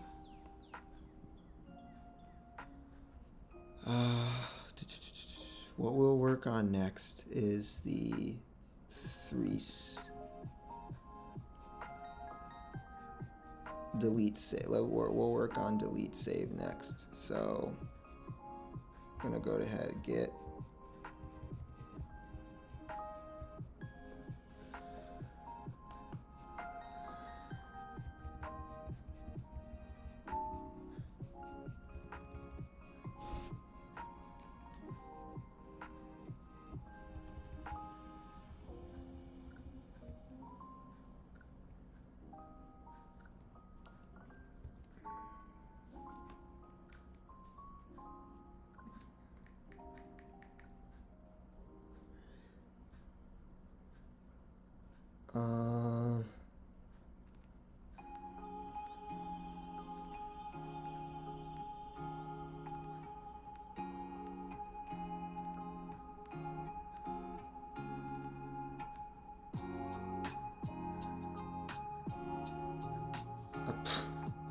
Alright, this is so awesome. Alright.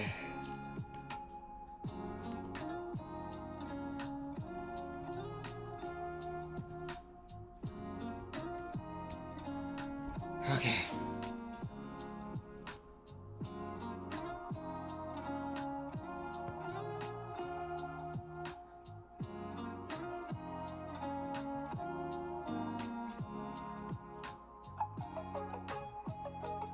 Oh, right. No, that bug spiral. That was it.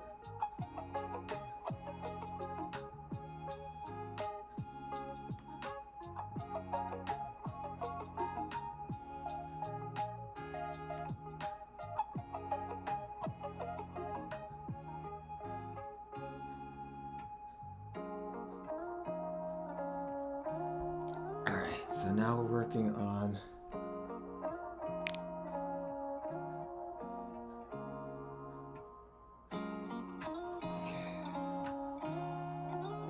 first thing here. I want the ability to delete a save file if I want to make room for others. Okay. So we're now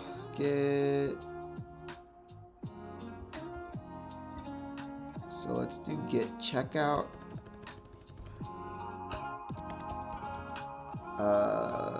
Feature delete save.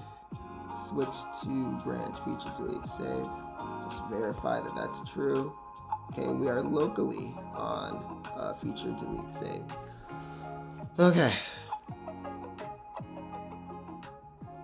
And we branched that off of the current running main. Cool. So we can go ahead and close this out now.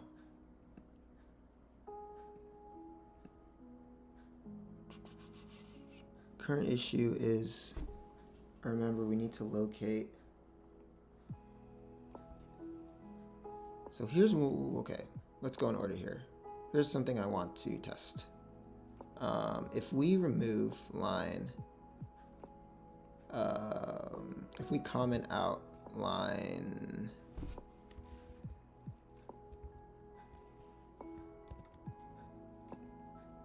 (33) and 34. Well, 33 is already a comment. If we comment out line 34, then go ahead, save and run. We're on.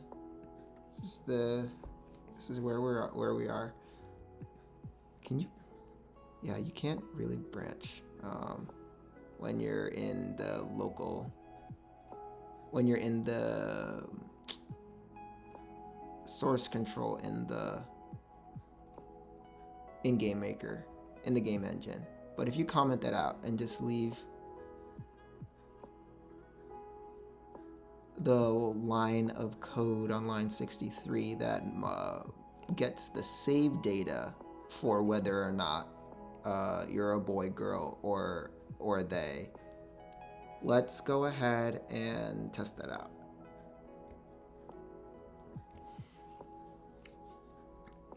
Because first we want to make sure that after the migration, that the integrity of all the save data is solid.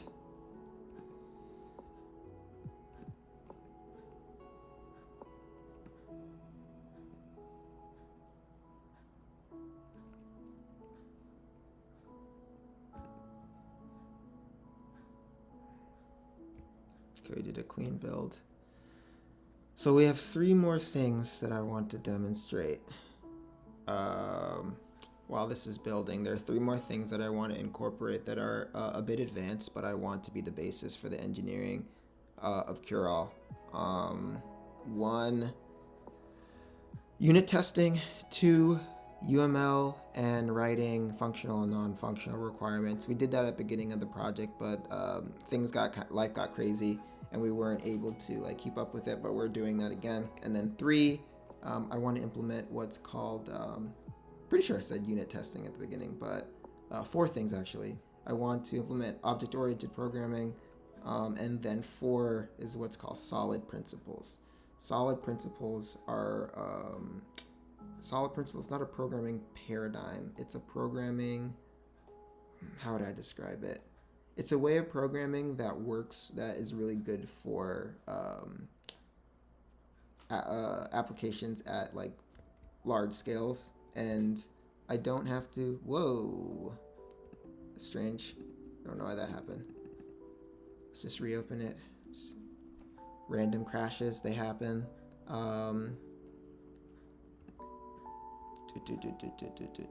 Really quick, running through solid. This is not something that you will personally need if you're following along and want to make a game, but solid stands for single use principle, the single responsibility principle, we could just look it up.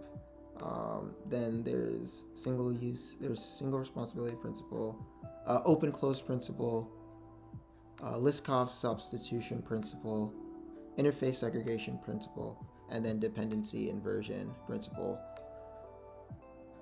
Solid is a way to make sure that the modules or the independent parts of your project don't have a high amount of dependency on each other, and therefore can more easily handle operations at larger scales. Because we have to go figure, I'm building Curol.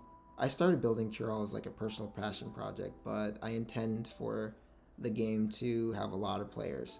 And the reason why I'm even doing this, going through the rigmarole and the hassle of the source control, for example, from the very start, is that when you have a very large player base and you need to tackle bugs and features and do them quickly, and you're working in a team,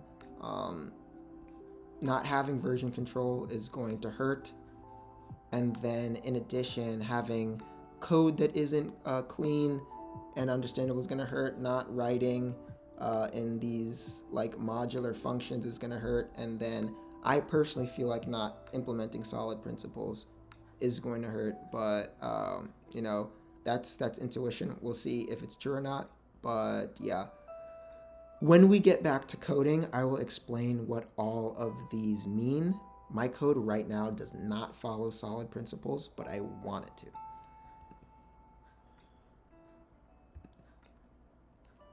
All right, so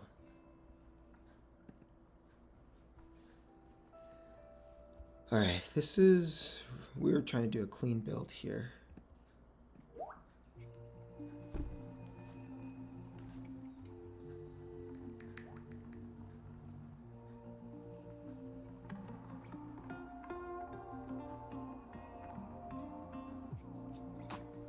I just got a text, one moment.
Okay.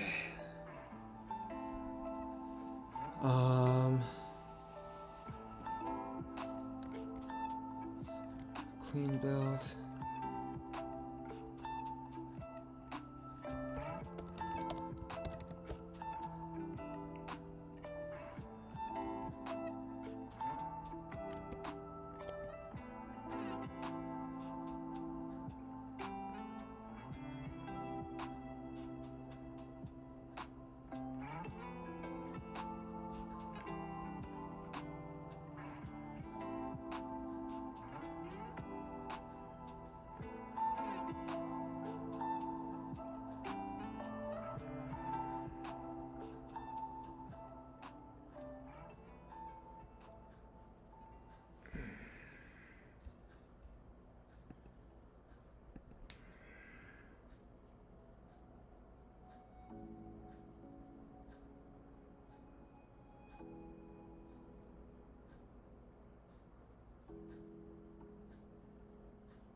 Why did the run not work?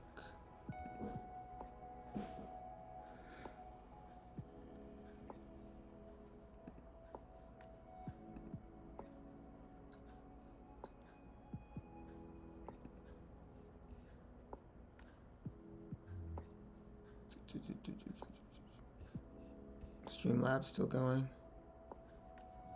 Cool. Chat pause due to scroll. Okay.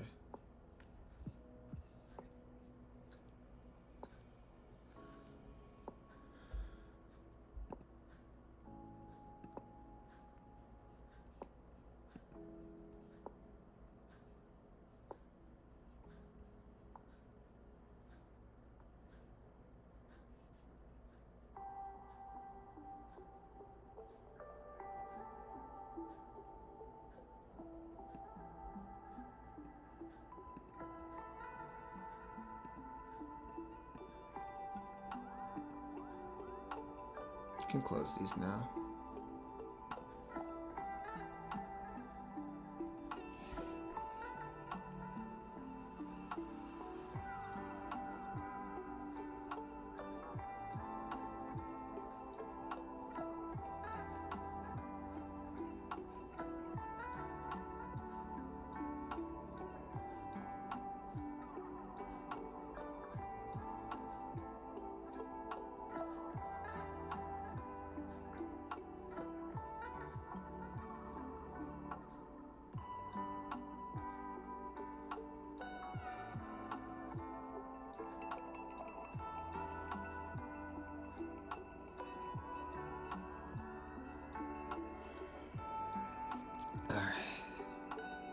Oh, that's the issue here.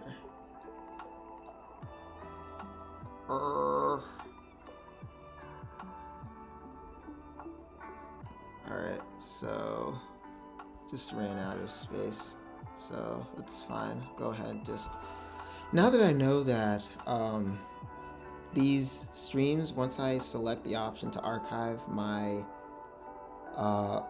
archive my streams, and I can just download the streams on my PC, for which I have an external hard drive. Yeah, I can just clear up some of the streams right now that I have on the MacBook Pro. So I'm gonna take a 5-minute break here. And then yeah, just gonna take a quick 5-minute break.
Hi, we're back.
Welcome to VoiceOver.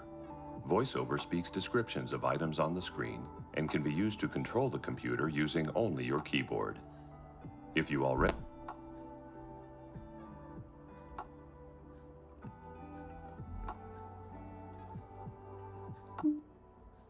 VoiceOver on application. Curall 2.0.81. Game Maker. Window. Curall 2.0.81. Game Maker. Window.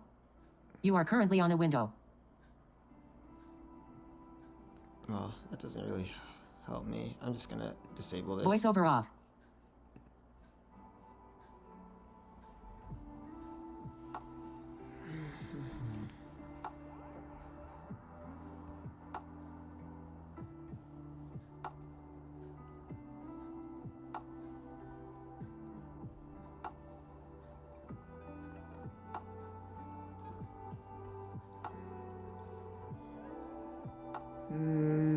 What was I doing here? Alright, clean the build. Let's go ahead and run this.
Okay, we're back after a relatively long break here.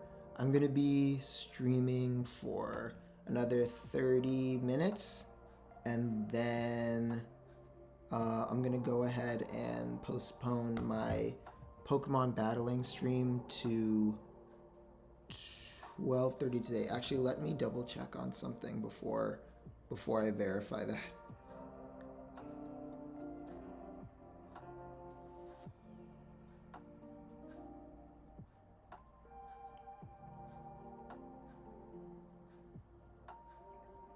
Yeah, so I'll do my Pokemon battling at 12:30 today. Okay, so let's move forward.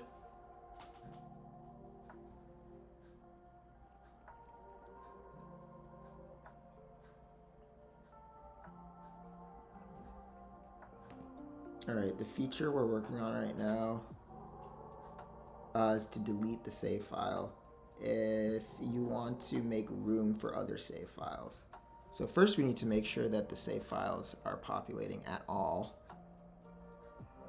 Alright, now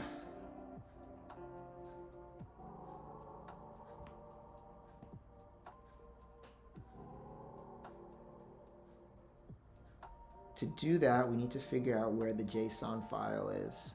JSON is a very ubiquitous file type in the field of computer science, programming, etc. Stands for JavaScript Object Notation. It's a very common place where you'll store data about objects that you can call synchronously or asynchronously, meaning at the same time as the other processes in the application, or parallel to the processes in the application, which means asynchronously. If you are, let's say you open your grocery app to, like, if you want to order groceries and get them delivered to you, right?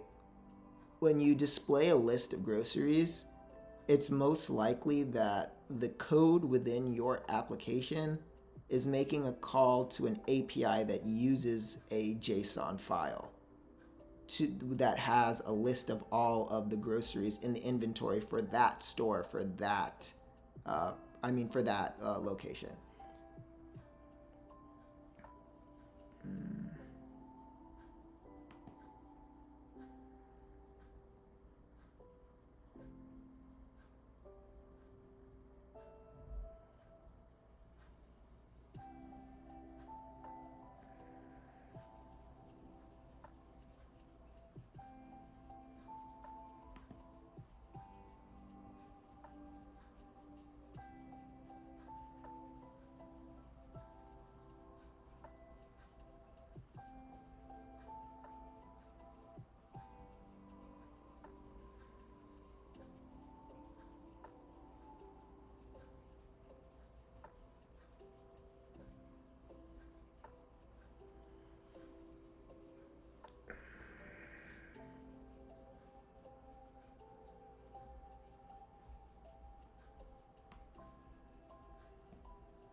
All right, so sorry, I was just reading a bit on the history of the JSON file.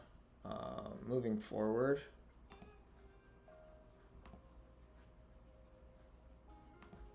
let's go back to Jira here. I need to figure out where the JSON files are. Oh, first I need to commit these changes here. Stage, commit. Oh, I need to make sure, are we not muted?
Okay, sorry about that. There's an issue here we had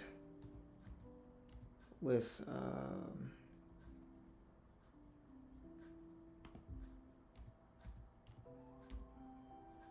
the fan on my PC.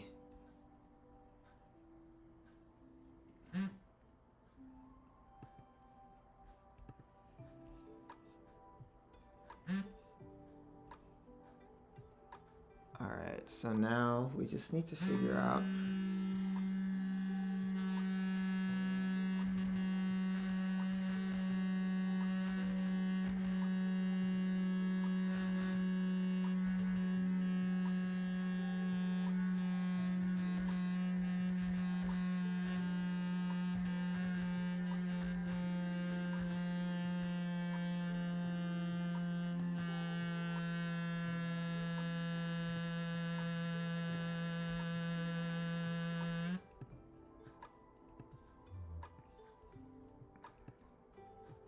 Alright, we just need to figure out where...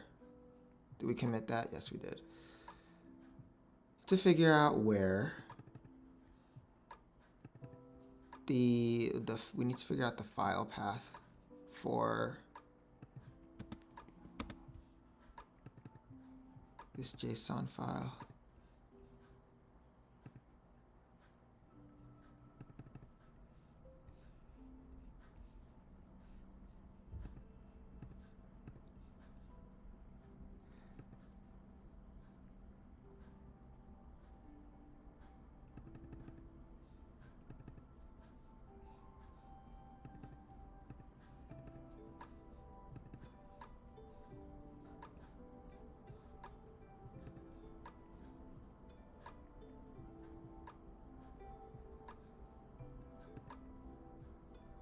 There we go. This might be it here.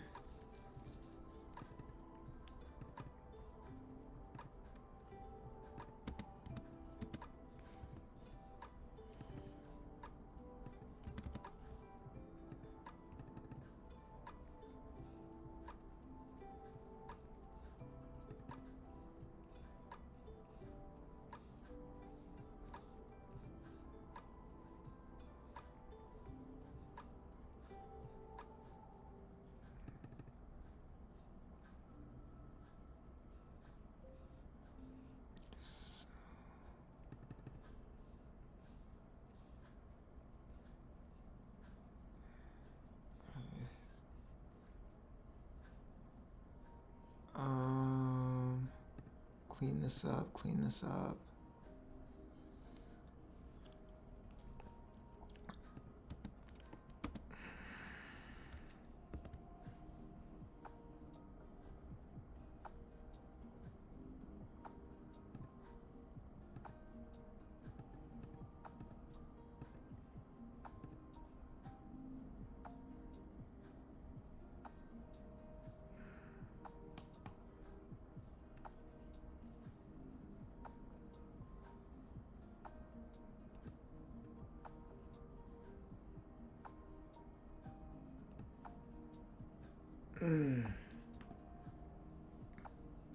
I want to see if we can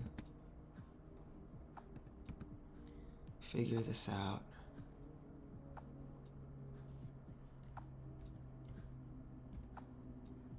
I want to search for...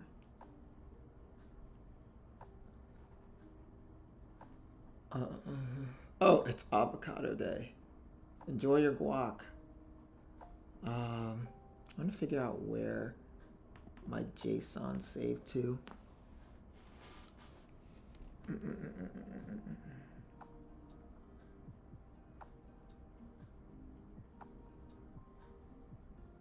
When I did this on PC. Okay, so let's get the full file path here. And this is just on PC, so I need to figure if Mac will even give me access to this, because I'm going to need to see the contents of this file. If it does not, then we would keep development here on we would keep development here on the Mac since it's faster, and then just we have to deploy anyways on the PC. But we have to deploy on the PC, but we would test to make sure save data persists from room to room on the PC and the phone. So that's the plan for right now, because we're moving towards a launch on iPhone, but Apple is stricter about what they'll allow on the App Store. So we can do a beta test for iOS users, and that will actually be a part of the closed beta. If you use iPhone exclusively, iPhone and iOS testing will be part of the closed beta through TestFlight. This way, because to be honest, I know the nature of the average iPhone user, and they're very connected to that whole like TikToxic culture. I am not going to make the open beta open for iOS users. It's only going to be for a select group of iOS users in the who will be invited to the closed beta.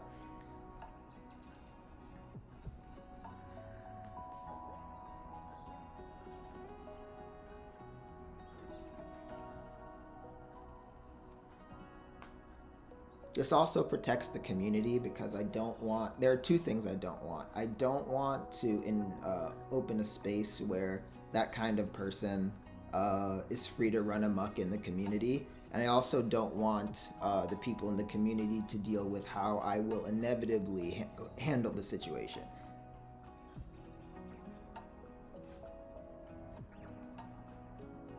So we just, stop it before it's even a problem.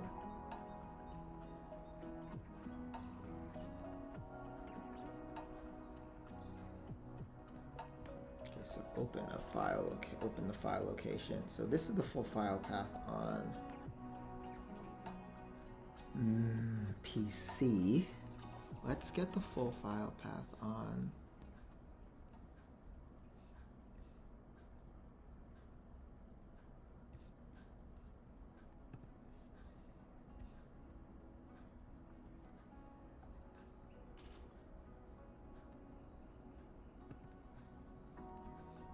one moment. I'm gonna look up the file path real quick.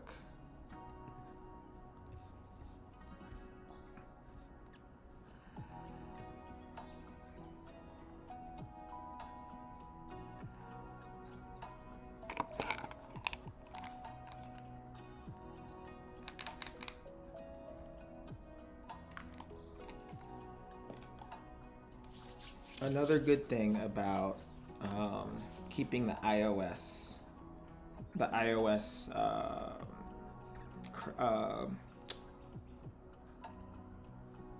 release limited for early access is, oh gosh, I already forgot. No, that's right. You don't have to deal with cancel culture. No cancel culture here. This is a safe space, and that will be enforced. But canceling is, quite frankly, you're just doing what. Okay, so cancel culture is, there's no politics talked about here, but cancel culture is enacted by a very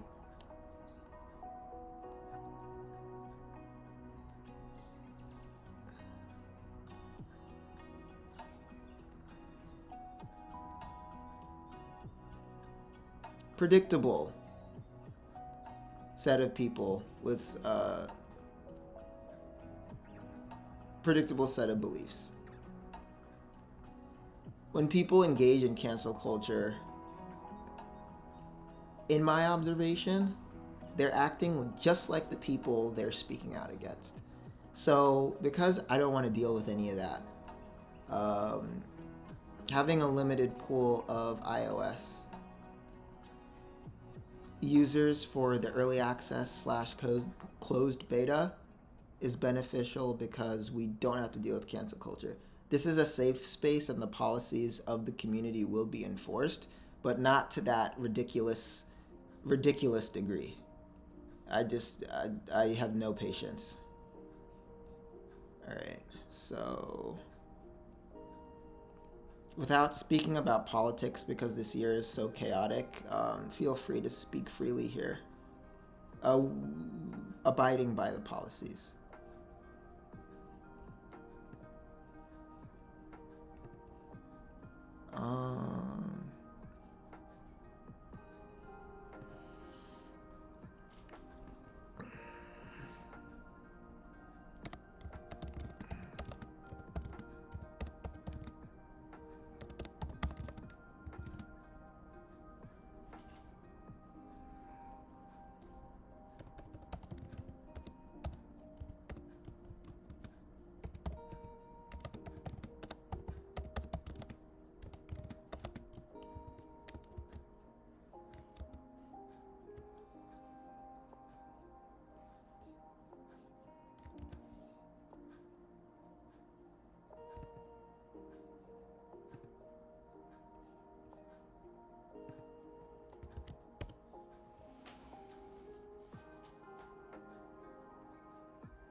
Oh, this game maker community is kind of awesome because I already had an answer to my question.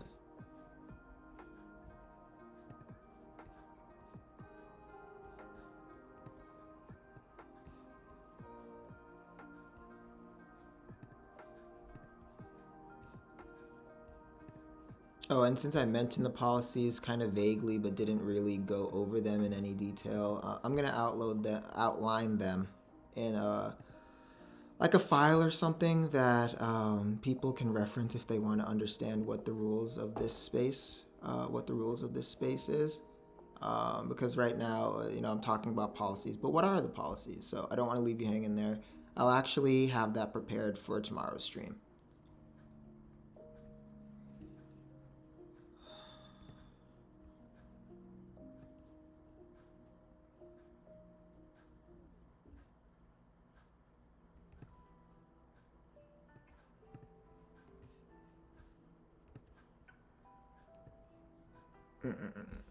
I can give you like a brief preview as well because I also don't want to leave you hanging there. But oh, that's not what I wanted there. What?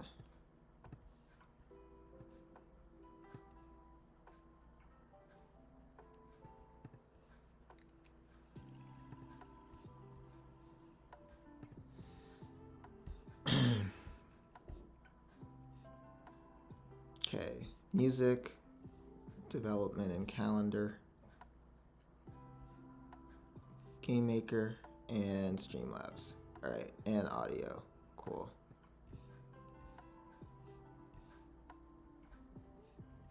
Oh, and then Twitch, of course.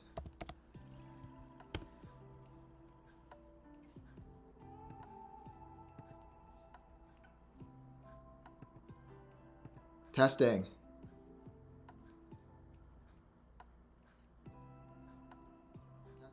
Okay. I'll be right back.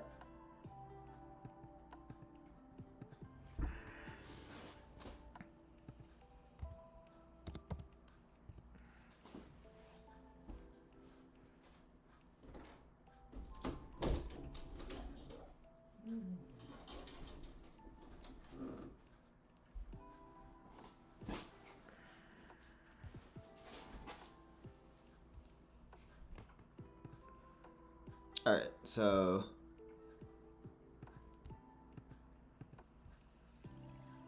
4 hours here. Is the Streamlabs gonna stop me here or something? What's going on? Okay, just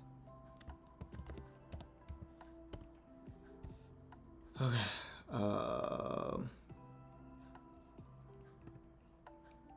So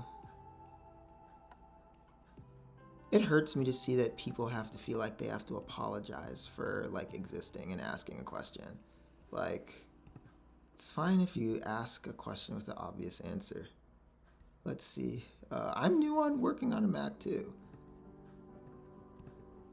And I can't find where the path to the layout files are located in the Finder. Usually they're stored in Windows. I wonder if it's in derived data on Mac.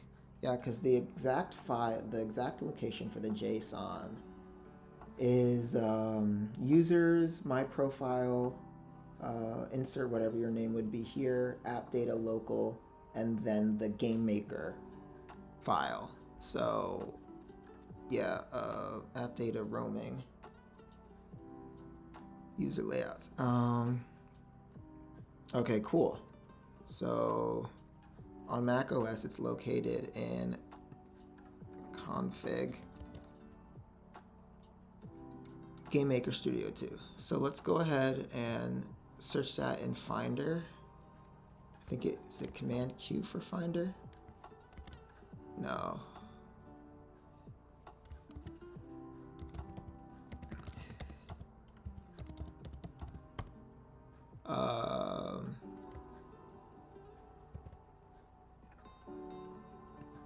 No, we're in Chrome, so let's.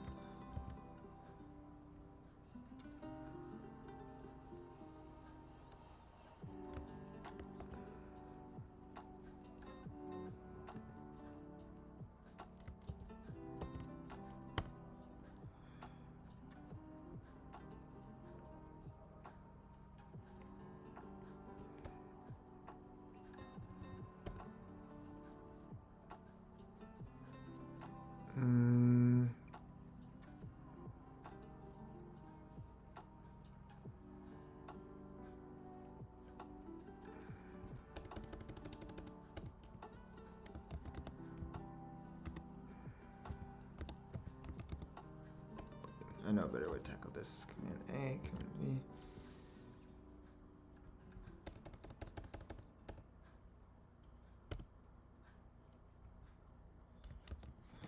I'm missing a period somewhere. No, it's just dot. It wouldn't be dot Game Maker Studio 2, right? It's just Game Maker Studio 2. I have to figure out where this file is, so.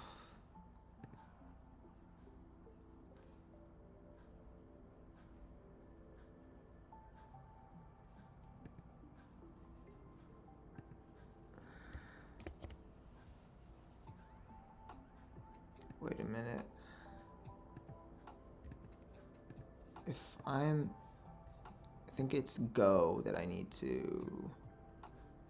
Utilities, iCloud Drive, go to folder, Game Maker Studio 2.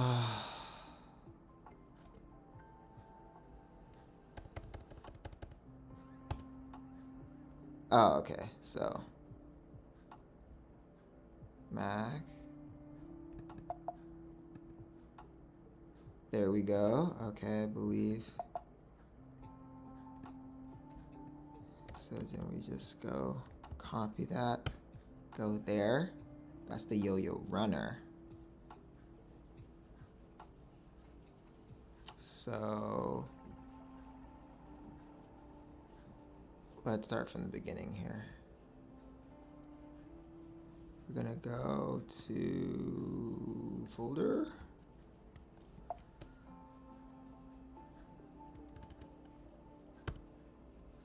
GM Mac, Curl. That's the Yo-Yo Runner, but that's not. Oh, is this showing hidden files? I just need to find my JSON.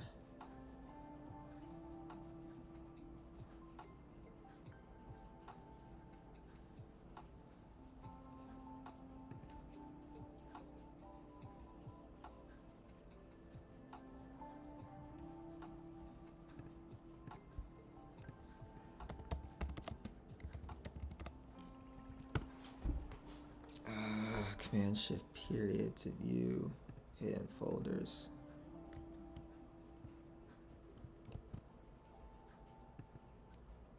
This is okay.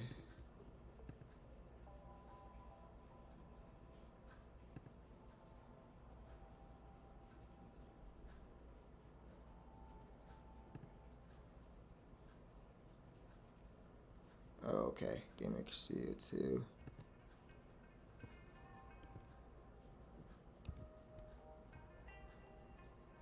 Oh, whoops.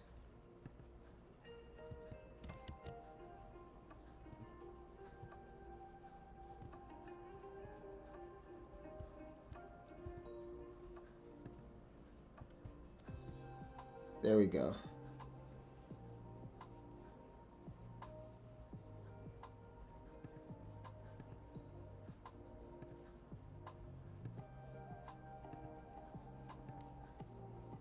So all the hidden folders.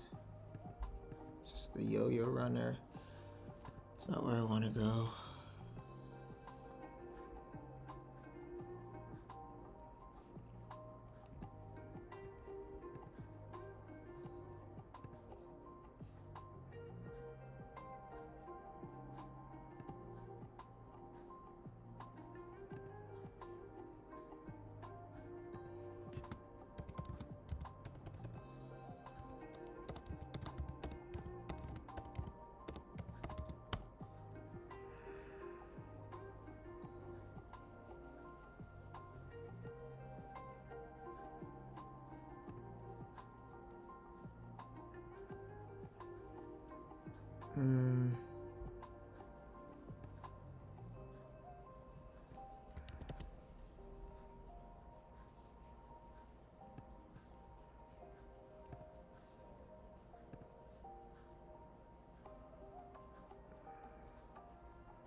Application support. Let's see. GameMaker Studio 2. em.json. Now would it be in my cache? For Curall.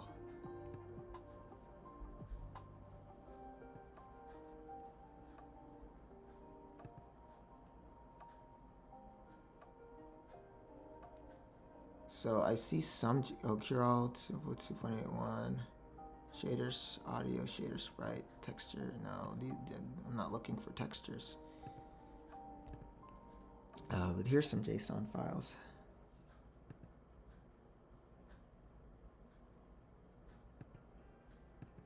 Okay, first thing that we need to do is make sure that if we comment out, that was the question we're asking. And this stream's coming to an end. The stream needs to come to an end, but I do want to figure this out. Oh, and then real quick, the policies for the stream that I'll outline in writing. First, no politics, at least for the remainder of 2024. Things are too crazy, and I don't want to deal with the backlash. No phishing, as you can see. The minute someone posts a phishing link in the chat, or any spam or anything like that, just instantly banned. We will have if someone wants to promote their merchandise or their channel or their stream, most other locations will find self-promotion to be kind of tacky and disruptive. We'll allow it here. We just need to make sure that you actually have a channel or stream or that you're who you are. You are who you say you are. So we basically need to authenticate you. And if you are verified, you can go ahead and just post your content, your streams, your channels, your art, whatever, on the stream to get them in front of more eyes. I don't mind that, but you'll just have to be kind of like a reputable solicitor. These two are very obvious: no sexual harassment, no racism, and finally, no cancel culture. Yeah, so you're not going to get a bunch of people to come here if you have a large following on a social media a large following on another social media platform and get them to cancel me or anybody in the community. If anyone does anything, they'll be upheld to the appropriate standards. But all of what I have observed for 3 years straight when it comes to cancel culture is just madness and people wanting to find expression for their frustrations, which is valid, but there are better ways and more productive ways to do it than whatever the heck that is. And obviously, I'll be held to accountability for anything and everything I do. That's a baseline. That's the bare minimum. So we want to locate. First, we want to test to make sure that. Clean this up. Wait.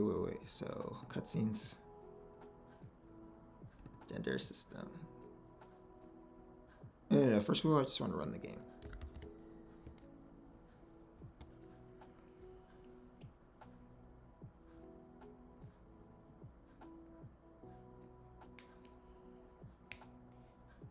So while this is running, I'm really glad that we got one thing done. I'm really glad that we got something really important done, which is that bug at the first part of the campaign there. And now we just need to focus on the other one. In order to do that, we need to locate the JSON on this new file. So the run program did not work. Do I need to clean the build or?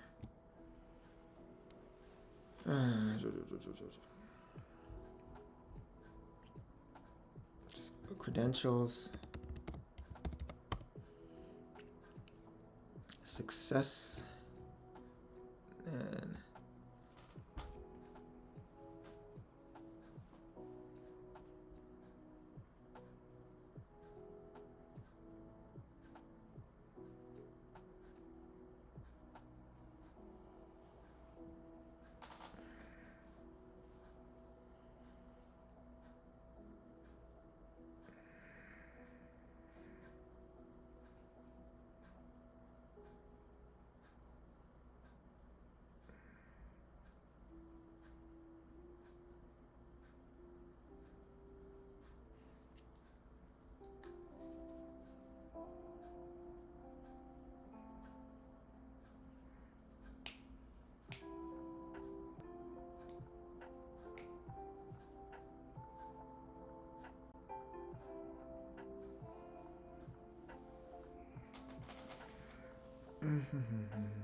And then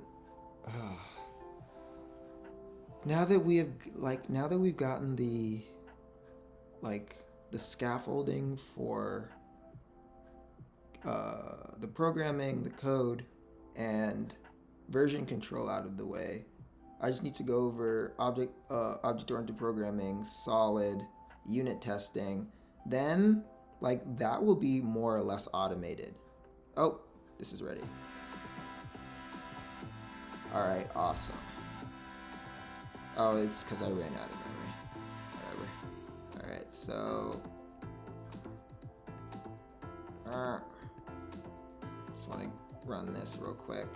Go back to story. Then we want a feature where once you've saved the game, you won't have to watch this opening cutscene. But I really like what I've done with this.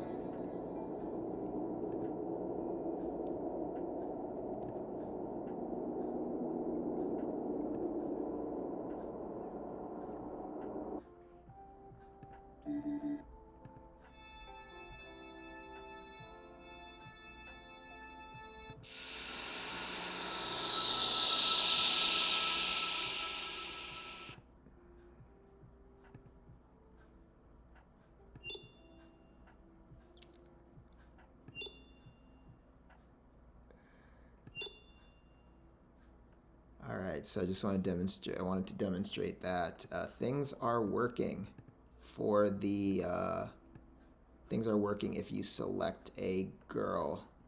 And that the current bug they were working with where that sprite was not showing up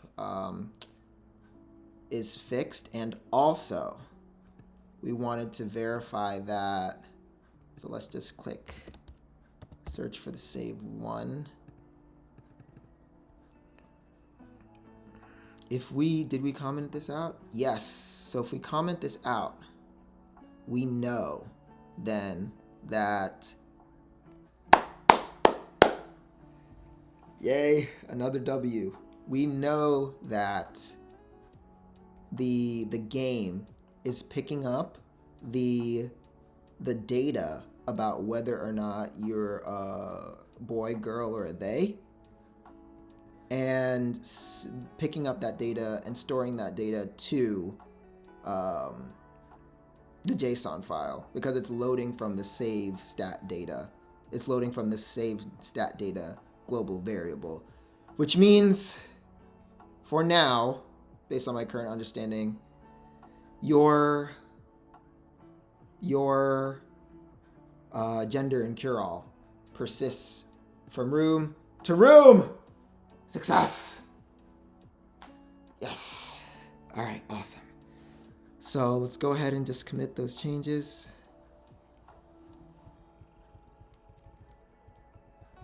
All right, quickly get status.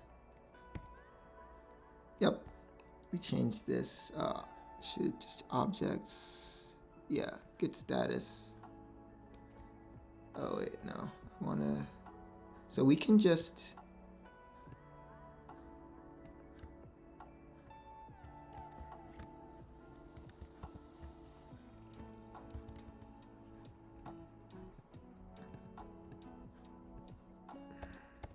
No, we don't need a breakpoint there. We could just, was it Command G, go to line 63. And then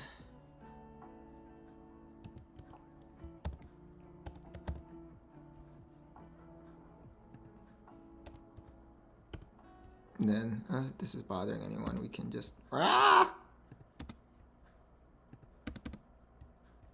align that. All right, save. Now we can go ahead and get status. Yes, object array save one, get add.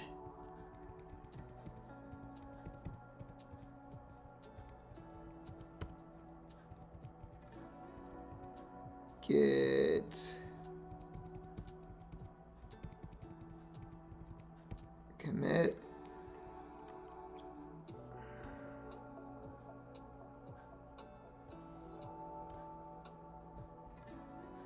Oh my gosh. That is so awesome. We verified that the sprite for Ray female changes based on logic that loads data from, see, because we removed line 34 and then only left line 61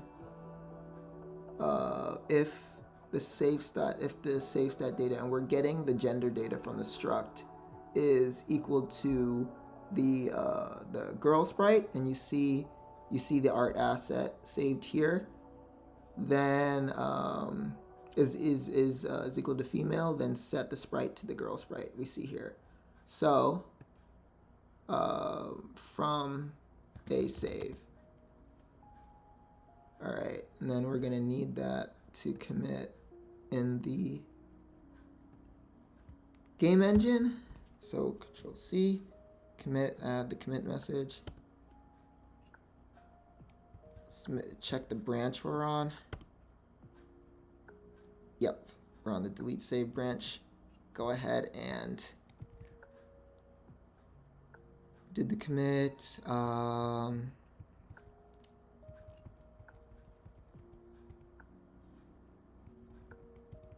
Now we just need to git push origin feature delete save, because we're only pushing to the origin, but not onto master. We're pushing onto the feature branch we have in the remote repository from the local repository to make sure everything is only contained within this feature branch. All right. Should be good. Now we go to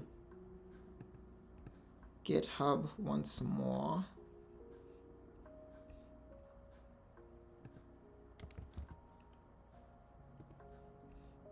I'm not muted, am I? Hello? Hello? Okay, I'm not. I will go to...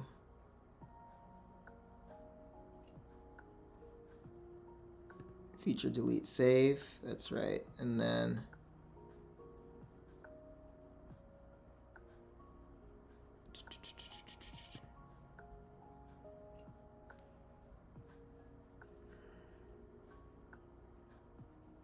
one minute ago scripts, and that script should very well be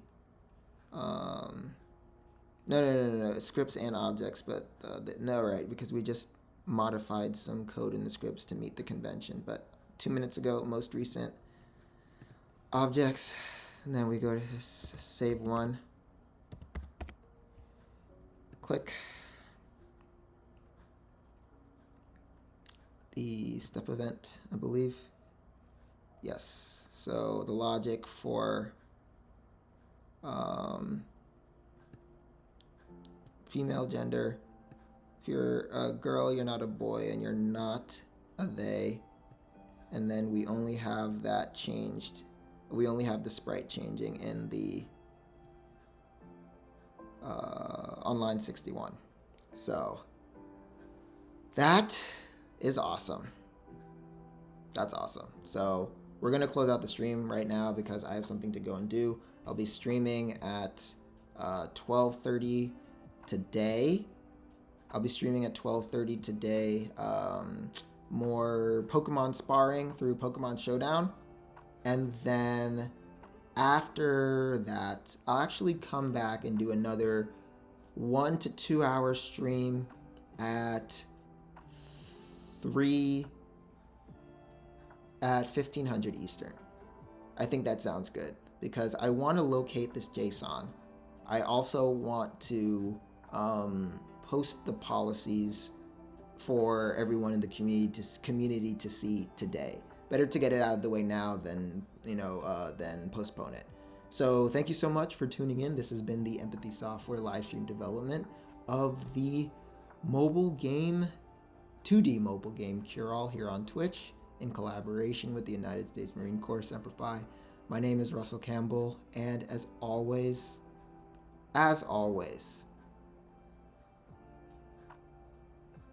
I'm grateful for the pleasure to develop for all of you here on Twitch.